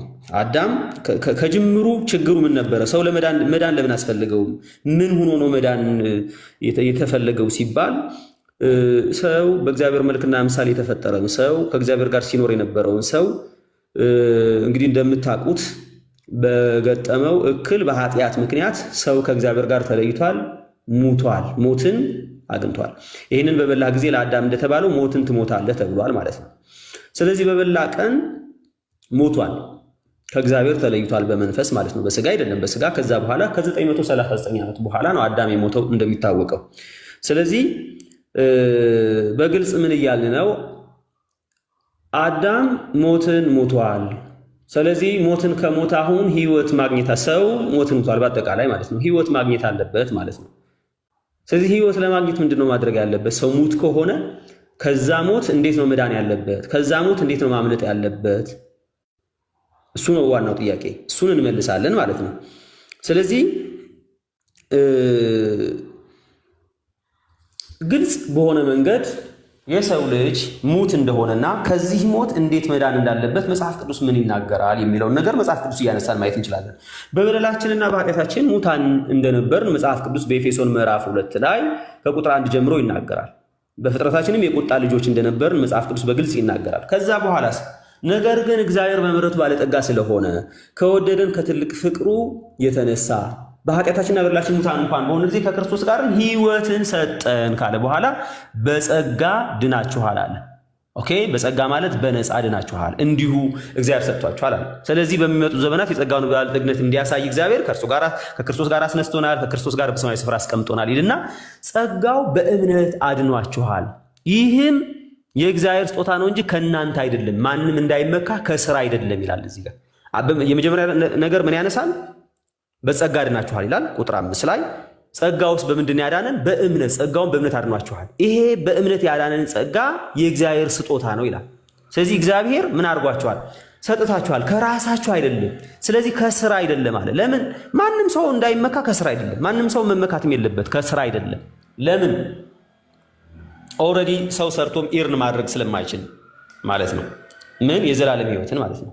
ስለዚህ በግልጽ ቋንቋ ምን እያልን ነው? መዳን እንዴት ይገኛል ሲባል ወይ ደግሞ ህይወትን እንዴት ይገኛል ሲባል ህይወትን እግዚአብሔር ይሰጣል። እግዚአብሔር የሰጠውን ህይወት ደግሞ ሰው እግዚአብሔር በነፃ የሰጠውን ሰው ደግሞ በእምነት አዎ ይሁንልኝ ይደረግልኝ ክርስቶስ ለኔ ሞቷል ብሎ ይወስዳል ማለት ነው። ስለዚህ በግልጽ ሁኔታ መጽሐፍ ቅዱስ እንዲሁም ከስራ አይደለም ብሎ ማለት ነው። ከስራ አይደለም። ስለዚህ ከምንድን ነው? ከእምነት ነው። ድህነቱ ራሱ ባይዘወይ እኛ በእምነት ብቻ ሲባል እምነት ነው የሚያድነው አይደለም። የሚያድነው ጸጋ ነው። እምነት ግን የጸጋውን እግዚአብሔር የገለጠበትን መንገድ መቀበያ ነው። ስለዚህ እኛ እንቀበልበታለን ነው እንጂ ያዳነን ማን ነው? ያዳነን እምነታችን ነው? ያዳነን እግዚአብሔር ነው። እግዚአብሔር አድኖናል። እኛ ግን ያ እግዚአብሔር በነፃ የሰጠንን ስጦታ እኛ ምንም ሳንጨምርበት እምነትንም ጨምረንበት አይደለም። ባይዘወይ ምንም ሳንጨምርበት እግዚአብሔር የሰጠንን ድህነት ደቂቃውንም ጨርሶ ነበረ። ማጠቃለያ አንድ ደቂቃ ነው የቀረ። ያውም አንድ ደቂቃ ጭማሪ ነው አለኸው። ኦኬ ደቂቃ እንግዲህ ሌሎች ሰዎችም እየያዙት ይሆናል አላውቅም። እኔ ያልያዝኩም። አንተም 33 ላይ ነው የጀመርከው። እንደውም 5 ደቂቃ። ኦኬ ስለዚህ ምን እያልኩ ነው? በግልጽ ጉዳይ እግዚአብሔር መዳንን ሰጥቶናል። ያዳንን በቅዱስ አጠራር የጠራን እግዚአብሔር ነው። ይህም እንደ ራሱ ሐሳብና ጸጋ መጠን እንጂ እንደ ስራችን መጠን አይደለም ብሎ በግልጽ እንደ ስራችን እንዳልሆነ ያዳንን እግዚአብሔር እንደሆነ በግልጽ ይናገራል። የመጨረሻ ነገር የምናገረው አንድ ሰው ወደኛ ቢመጣና እድን ዘንድ ምን ላርግ ቢለን እመን፣ ከዛ ስራ፣ ከዛ እንደዚህ አርግ፣ ከዛ እንደዚህ አርግ አንለው። በግልጽ ቋንቋ በጌታ በኢየሱስ ክርስቶስ እመን ነው የምንለው እኛ የወንጌል አማኞች ማለት ነው። ይህንን ጥያቄ ባይዘወይ ጳውሎስ ተጠይቋል። ጳውሎስ ሲጠየቅ ጌቶች ሆይ እድን ዘንድ ምን ላድርግ ብሎ ለጳውሎስና ለሲላስ ሲጠይቃቸው ቀጥተኛ መልሳቸው ምን ነበረ? ጌቶች ሆይ እድን ዘንድ ምን ላድርግ ለሚለው ጥያቄ እትድን ዘንድማ መጀመሪያ እመን፣ ከዛ መልካም ስራ፣ ከዛ እንደዚህ ነው አይደለም። ምን አድርግ? በጌታ በኢየሱስ ክርስቶስ እመን። ስለዚህ ወንድሜ ሙሐመድ እኔ ላንተ ስለሆነ እየተናገርኩ ያለሁት የኔ እምነት እድን ዘንድ ምን ላድርግ ብለህ ከጠየቅከኝ የምነግርህ በጌታ በኢየሱስ ክርስቶስ እመን ነው የምልህ። ይሄ ደግሞ ሐዋርያዊ ትምህርት ነው። ይሄ ደግሞ የነ ጳውሎስ ትምህርት ነው። ይሄ ሐዋርያት ያሉትን ነው። ሐዋርያት ቢጠየቁ ሊሉት የሚችሉት ይሄን ነው። ከዚህ ያለፈ አይ። ስለዚህ አለቀ። ሰዓተኝ ከተሰጠ በላይ ነው የተጠቀምከው። ወደ ደቂቃ ነው። ሳምሪ ጥያቄ በነገራችን ላይ ሰበካ አይደለም ይሄ እንትን ነው። እኔ ጥያቄው የተጠየቀው ጥያቄ በእምነትና ስራና እምነት አንድ ላይ ይሄዳሉ ወይ? በእምነትና በስራ ነው የሚዳነው ወይስ በእምነት ብቻ ነው የሚዳነው? አንተ በእምነት ብቻ ነው የሚዳነው ብለሃል። ባይዘው እኔ እስካሁንም በእናንተ ሳይድ ያለው ግልጽ አልሆነልኝም። ለምን ያለ ስራ ይዳናል ብዬ ስለማላምን ማለት ነው። እና ጥያቄ ይሄን እሷ ጥያቄ በጥያቄና መልስ ነው የምትሄዱት? አላቅም። ዶክተር ሳምሪ ነው ተራው። እንደዛ ነው የተለመደው እዚህ ትሬንዱ። 10 ይሁን 7 ደቂቃ የሆነ ጥያቄና መልስ 7 ይበቃናል። አይገስ አይደል? ይቀኛል። ኦኬ ከ40 ላይ ጀምረሻል። 7 ደቂቃ ነው። ይቅርታ ሰዓቴን ከመጀመር በፊት ጥቅስ እያሳየው መጠየቅ ስለፈለግኩ ነው። ኖይስ መጀመሪያም ለነሶፊ ጠይቅ የነበረ ኒውትራል ነው ወይ? እንግዲህ አንተ ስራ ያስፈልጋል ብለህ ካመንክ ስራ ያስፈልጋል ብለህ ካመንክ ኒውትራል አይደለህም፣ ከነሱ ወገን ነህ። ስለዚህ ከአንተ ጋርም ማውራት እንችላለን። እኔ መሰለኝ ይሄኛውም እዚህኛውም እኔ ምንም እውቀቱም አቋሙም የለኝም። ስለዚህ ከዚህም መስማት ፈልጋለሁ ያልክ ስለመሰለኝ ነው። ኤኒዌይስ አንተ ከዶክተር ሳምሪ ጋር ተመሳሳይ አቋም የእምነት አቋም አለ? የእምነት አቋም የለኝም። እምነቴ ሙስሊም ነኝ። በስራ ዞሮ በዚህ በተመለከተ ነው የምልህ። አንዴ መሐመድ ወንድሜ ምን ብለሃል? አንዴ በስራ ይዳናል ብለህ ታምናለህ። ስለዚህ በዚህ ተመሳሳይ ናቸው። በስራ ይዳናል አይደለም ያልኩት እኔ አሁን በእምነት ብቻ ይዳናል ካልክ በእምነት ብቻ የሚዳንበትን ኤክስፕሌን ስታደርግ አይዋጥም። ስራ ለምን አስፈለገ ደግሞ የሚል ጥያቄ ይነሳል። ስራ አያስፈልግም ካልክ ምንም ቢሰራ የሰው ልጅ ቢዞሙት ቢገድል ስላመነ ብቻ ይድናል ወይ የሚለው ጥያቄ ደግሞ አይድንም የሚል ምላሽ ነው እየተሰጠ ያለው እስካሁን ድረስ እኮ። አቋም ይዘህ መምጣትና ከሁለቱ ሳይድ የትኛው አሳማኝ ነው ካሳመነኝ ይወስዳል ብሎ መምጣት የተለያየ ነው። እኔ አቋም ይዘህ ለመምጣት ያልኩ አላሳመነኝም ነው እውነት ለማለት ነው ወይ አይደለም? ቆይ ሙሄ፣ እኔ አሁን አቋምህን ለማስቀየር አይደለም እየሞከርኩ ያለሁት። አሁን የሆነ ለምሳሌ ከቅድም ጀምሮ እኮ እያልኩ ነው በዚህ በኩል ያለው ያለ ስራ ይዳናል የሚለው አላሳመነኝም እንጂ እኔ አቋም ይዤ አልመጣሁም ሲጀመር። ኦኬ በቃ ችግር የለውም። እሺ እኔና ስለሆነ ውይይቱ ችግር የለውም እኮ ምን መሰለህ፣ እሱ የራሱ አቋም አለው። ያንተ አቋም ግን ካሳመነው ሊገዛው ይችላል። ስለዚህ እኛ ዝም ብለን እንቀጥል አይሻልም? እሺ ዶክተር፣ ዞሮ ዞሮ እኔና አንተ ውይይት ላይ እሱ ምንም ኢንፍሉዌንስ የለውም ሰዓት ከመያዝ ውጭ። ምን አለ መሰለህ፣ የእናንተ አላሳመነኝም።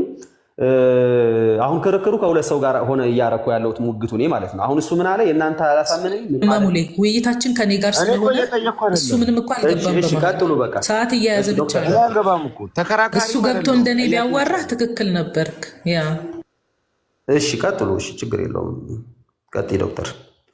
እና ትልቁ ኤክስፓንድ አድርገኛ እንዴ ልከፍት ስለሆነ እየከፈትን መጠየቅ ስለሚሻል ማን ሞዴሬተር አለ? ሙለታ ወይ ሳሚ ሞዴሬተር ካላችሁ ትልቁ ላይ አድርገኝ። እሺ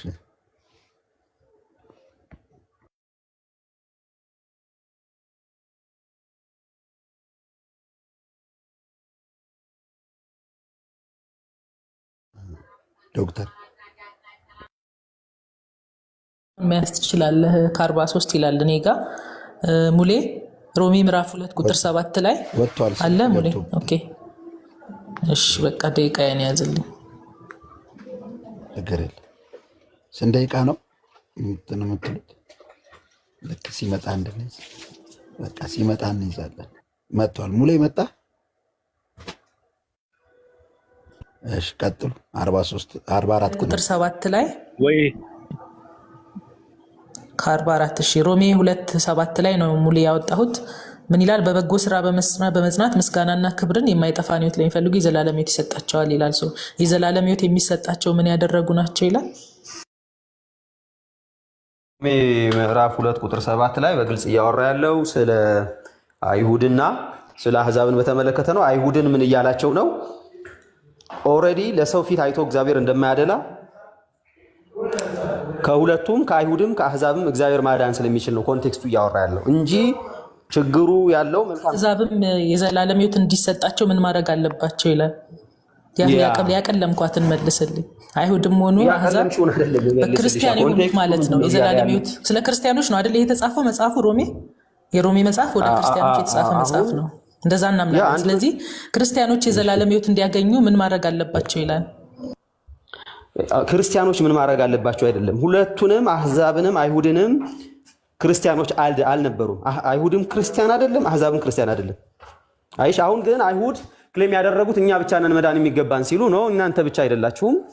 ስለዚህ ከአይሁድንም አሕዛብንም ጭምር እግዚአብሔር ይፈልጋል ነው። ዳይፈጅ ሙሌ ያቀለምኩትን ለምን አትመልስልኝም? በበጎ ስራ በመጽናት የዘላለም ሕይወት ይሰጣል አይሰጥም? በጳውሎስ መልእክት መሰረት ወደ ሮሜ ሰዎች እኮ እያልኩሽ ነው። አሁን ዶክተርዬ እኔ እያልኩሽ ያለሁት መጽሐፉ እያለ ያለው የተጻፈውን አውራልኛ።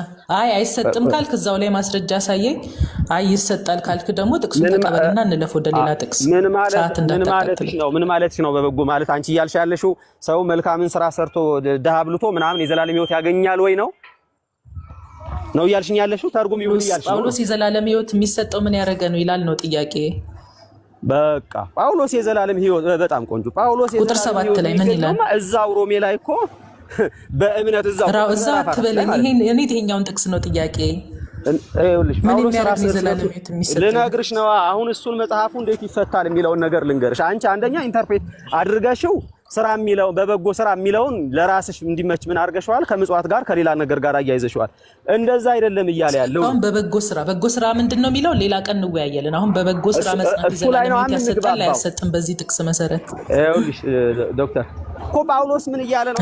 ነገር እሱ ላይ ነው የሚያግባባን ነው የምልሽ። እንለፈው በቃ ቆይ ልንገርሽ እያለ ያለው ቆይ ልንገርሽ ልነግርሽ ነው እያለ ያለው ሐዋርያው ጳውሎስ መጀመሪያ አህዛብን ከቁጥር 18 ጀምሮ ወቀሰ። አህዛብ ኃጢአተኞች እንደሆኑ እንደተላለፉ ወቀሰ።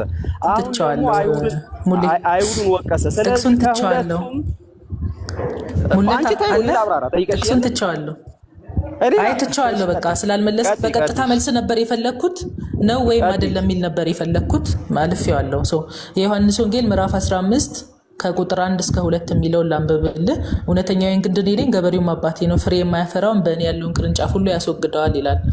ፍሬ የማያፈራ በክርስቶስ ሆኖ ይወገዳል አይወገድም?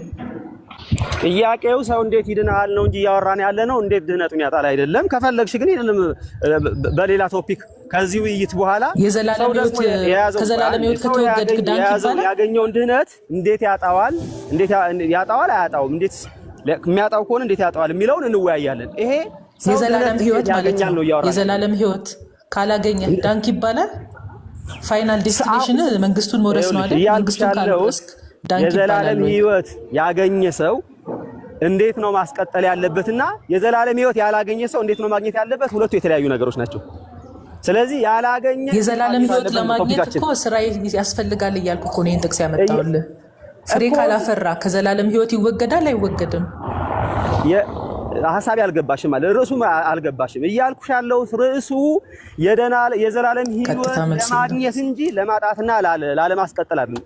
መጀመሪያውኑ የዘላለም ሕይወት የሌለው ሰው ለማግኘት ምን ማድረግ አለበት? ማመንና መስራት። እሺ አለፍኩት። አዎ መጀመሪያ ማቴዎስ 25 ላይ ልውሰድህ። እሺ ማቴዎስ 25 ቁጥር 31 ጀምሮ ቅድም አንብቤዋለሁ፣ ሰምተኸኛል። ዘላለም ሕይወት ያገኙት መልካም ስራ የሰሩ ናቸው አይደሉም? የዘላለም ሕይወት ያገኙት መልካም ስራ የሰሩ ናቸው የሚል አምጪልኝ እስኪ። ይሄው በቀኝ ያሉትን ምንድነው ያላቸው? ቁጥር 31 በጎቹን በቀኙ ፍየሎችን በግራ ያቆማቸዋል፣ ንጉሱን በቀኝ ያሉትን እናንተ የአባቴ ብሩካን ኑ ይላቸዋል። ኦኬ ለምንድን ነው ያላቸው? መልካም ስራን ስላደረጉ አይደል?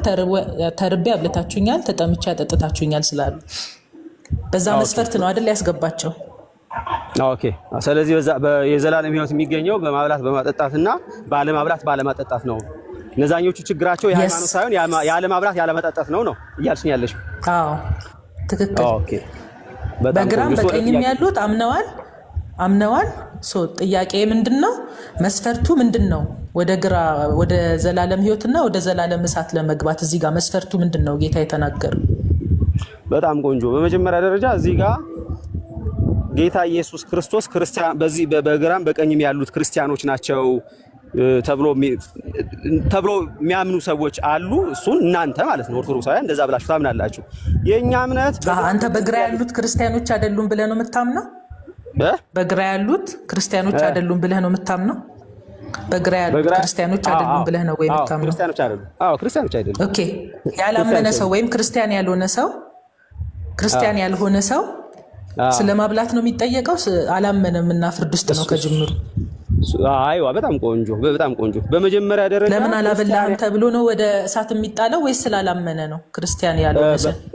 እሺ በጣም ቆንጆ። አሁን ክርስቲያን አይደሉም ለምን አልክ የሚለውን ነው የምትጠይቅኝ? አይደለም አሁን ክርስቲያን ያልሆነ ሰው እንደዛ አልጠይቅህም። አዎ እሺ እኮ እኔ ክርስቲያን አይደለም በጥቅሱ እኔ በተጻፈው እዛ ጋር ባለው ነው የምጠይቅህ እኮ ልመልስልሽ። እሺ እዛ ጋር ባለው ሲፈረድባቸው ያየ ነው በእምነታቸው ሳይሆን በስራቸው ነው። ያላመነ ሰው በእምነቱ ነው በስራው ነው የሚፈረድበት። ልመልስልሽ። በመጀመሪያ ደረጃ ፍየል ተብሎ ፍየል የሚልን ምሳሌ ለክርስቲያን አንደኛ ነገር መጽሐፍ ቅዱሳችን ተጠቅሞ ያቅም ሊጠቀም አይችልም። አንደኛ የመጀመሪያው ይሄው ተጠቀመው እያልኩ ነው። እዚህ ጥቅስ ላይ ፍየል ላመነ ተጠቅሟል እያልኩ ነው። ሌላ ጥቅስ አንተ ካለ ታመጣልኛለህ። በጥቅስ ስለምናወራ ማመናቸውን ማስረጃ አድርገሻል። ማመናቸውን ማስረጃ ምን መሰለ? ማስረጃዬን እነግርሃለሁ። አንተ ግን እነዚህ አላመኑም ስትል ያላመነ ሰው ስለ እምነት ነው የሚፈረድበት ወይስ ስለ ስራ ነው? ይሄን መልስልኝ። ጥያቄ ይሄ ብቻ ነው። ያላመነ ሰው ስለ እምነት ነው የሚፈረድበት ወይስ ስለ ስራ ነው? ጥያቄ ይሄ ነው። ያላመነ ሰው ሲጀመር ስለ እምነት ያላመነ ሰውም ያመነ ሰው በሙሉ የሚጠየቀው ስለ እምነቱ እንጂ ስለ ስራው አይደለም። በእግዚአብሔር ፊት ስለ እምነቱ ነው የሚጠየቀው እንጂ ስለ ስራው አይደለም መጽሐፍ ቅዱስ የሚለው። ስለዚህ ክርስቶስ እዚህ ጋር ስለ ስራ እየጠየቀ እኮ ነው። አሁን እዚህ ጋር ሪል የሆነውን እየካድክ ነው።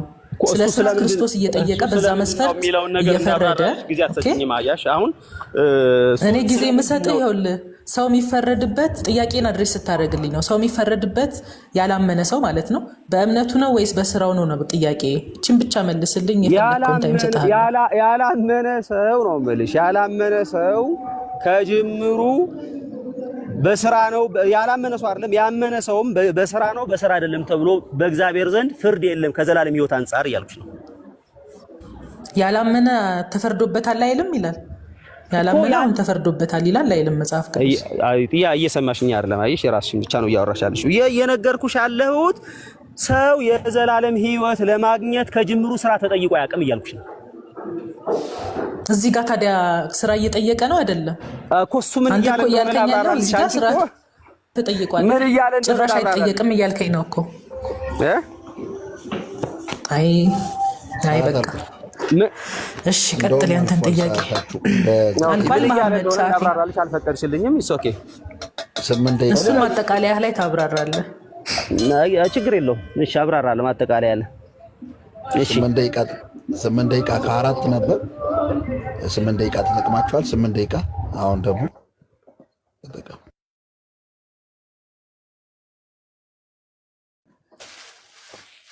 ቦታ ዙረውና እሱም ማስረጃ እያወጣ እሺ ልጠይቅሽ እኔ በይ ዝግጁ ነሽ? ማይክሽን ከፍተሻል?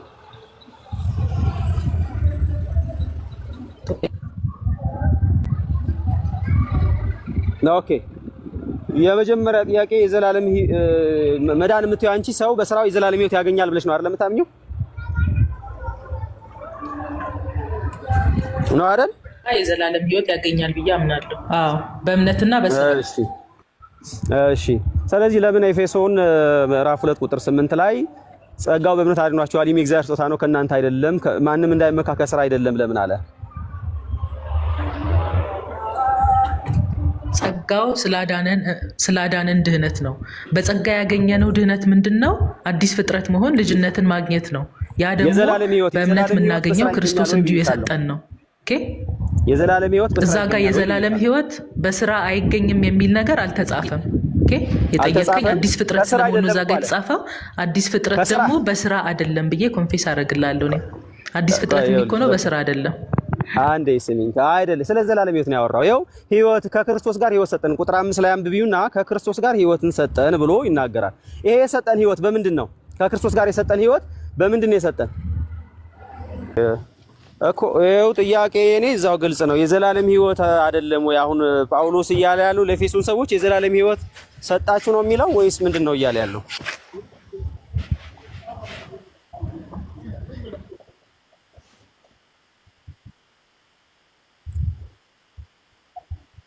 የዘላለም ሕይወት ነው እያለ ያለው አይደለም ነው እያልኩ ነው አይደለም ብለሽ መልሽልኝ።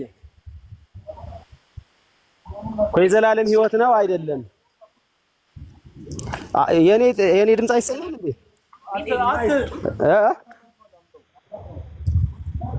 እኮ ነው አይደለም? ያንቺ እምነት ንገርኝ። እሺ ያንቺ እምነት ንገርኝ። የዘላለም ሕይወት ነው አይደለም? እስኪ አሁን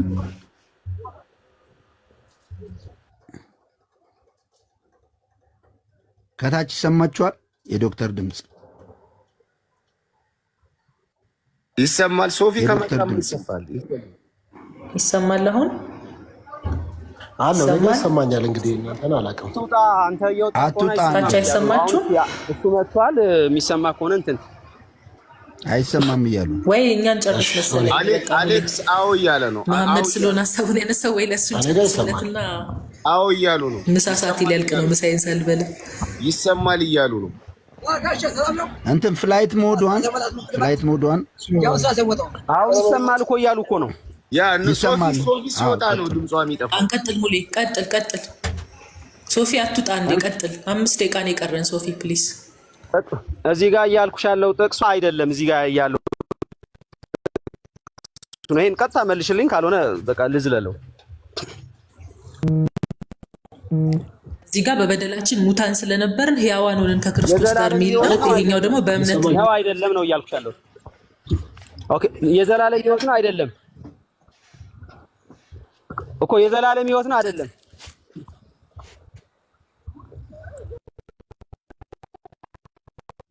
ኦኬ የዘላለም ህይወት አይደለም። በጣም ቆንጆ። ሰው ከሞት ወደ ህይወት መምጣት የዘላለም ህይወት ማግኘት ነው አይደለም?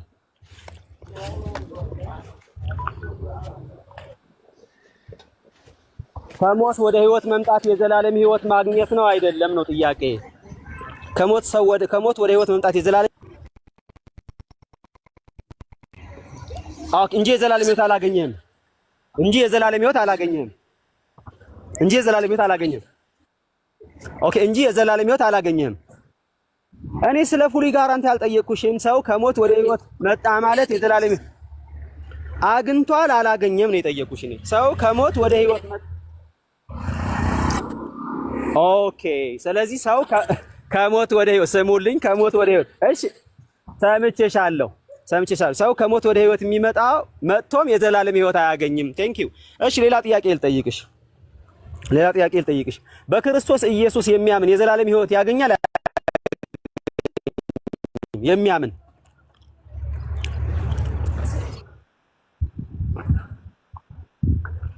ያመነ ክርስቶስ የእግዚአብሔር ልጅ ነው ብሎ ቢያምን የዘላለም ህይወት ያገኛል አያገኝም?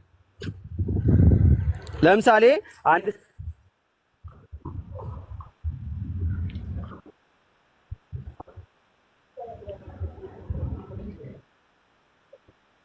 በቃ ካልተሰማ ከታች ከላይ ላሉት ሰዎች አይደለም ማለት ከታች ላሉትም ጭምር ስለሆነ ቀጥሉ። በቃ እናንተ ሲሰማ ከሷ ጋር ቀጥሉ። እዚህ ጋር ወንድሞች ስላሉ ጆንም ፔትራ ማለት ከላይ ያለነው 5 ሰዎች ነን እንዴ? ከታች ካልተሰማ ምን ያደርግልህ? ሁለት ልጠይቅህ፣ ሳትወርድ ልጠይቅህ። አይ ተው፣ ለምን የክርስቶስ መምጣት ለምን አስፈለገ? ቻው የክርስቶስ የመጨረሻውን መምጣት ለምን አስፈለገ? ጥያቄ ልጠይቅህ። ኦኬ ወይ የራስን ማጠቃለያ ሰጥቼ የኔ ቢሰማ ከሆነ የራስ ቆይ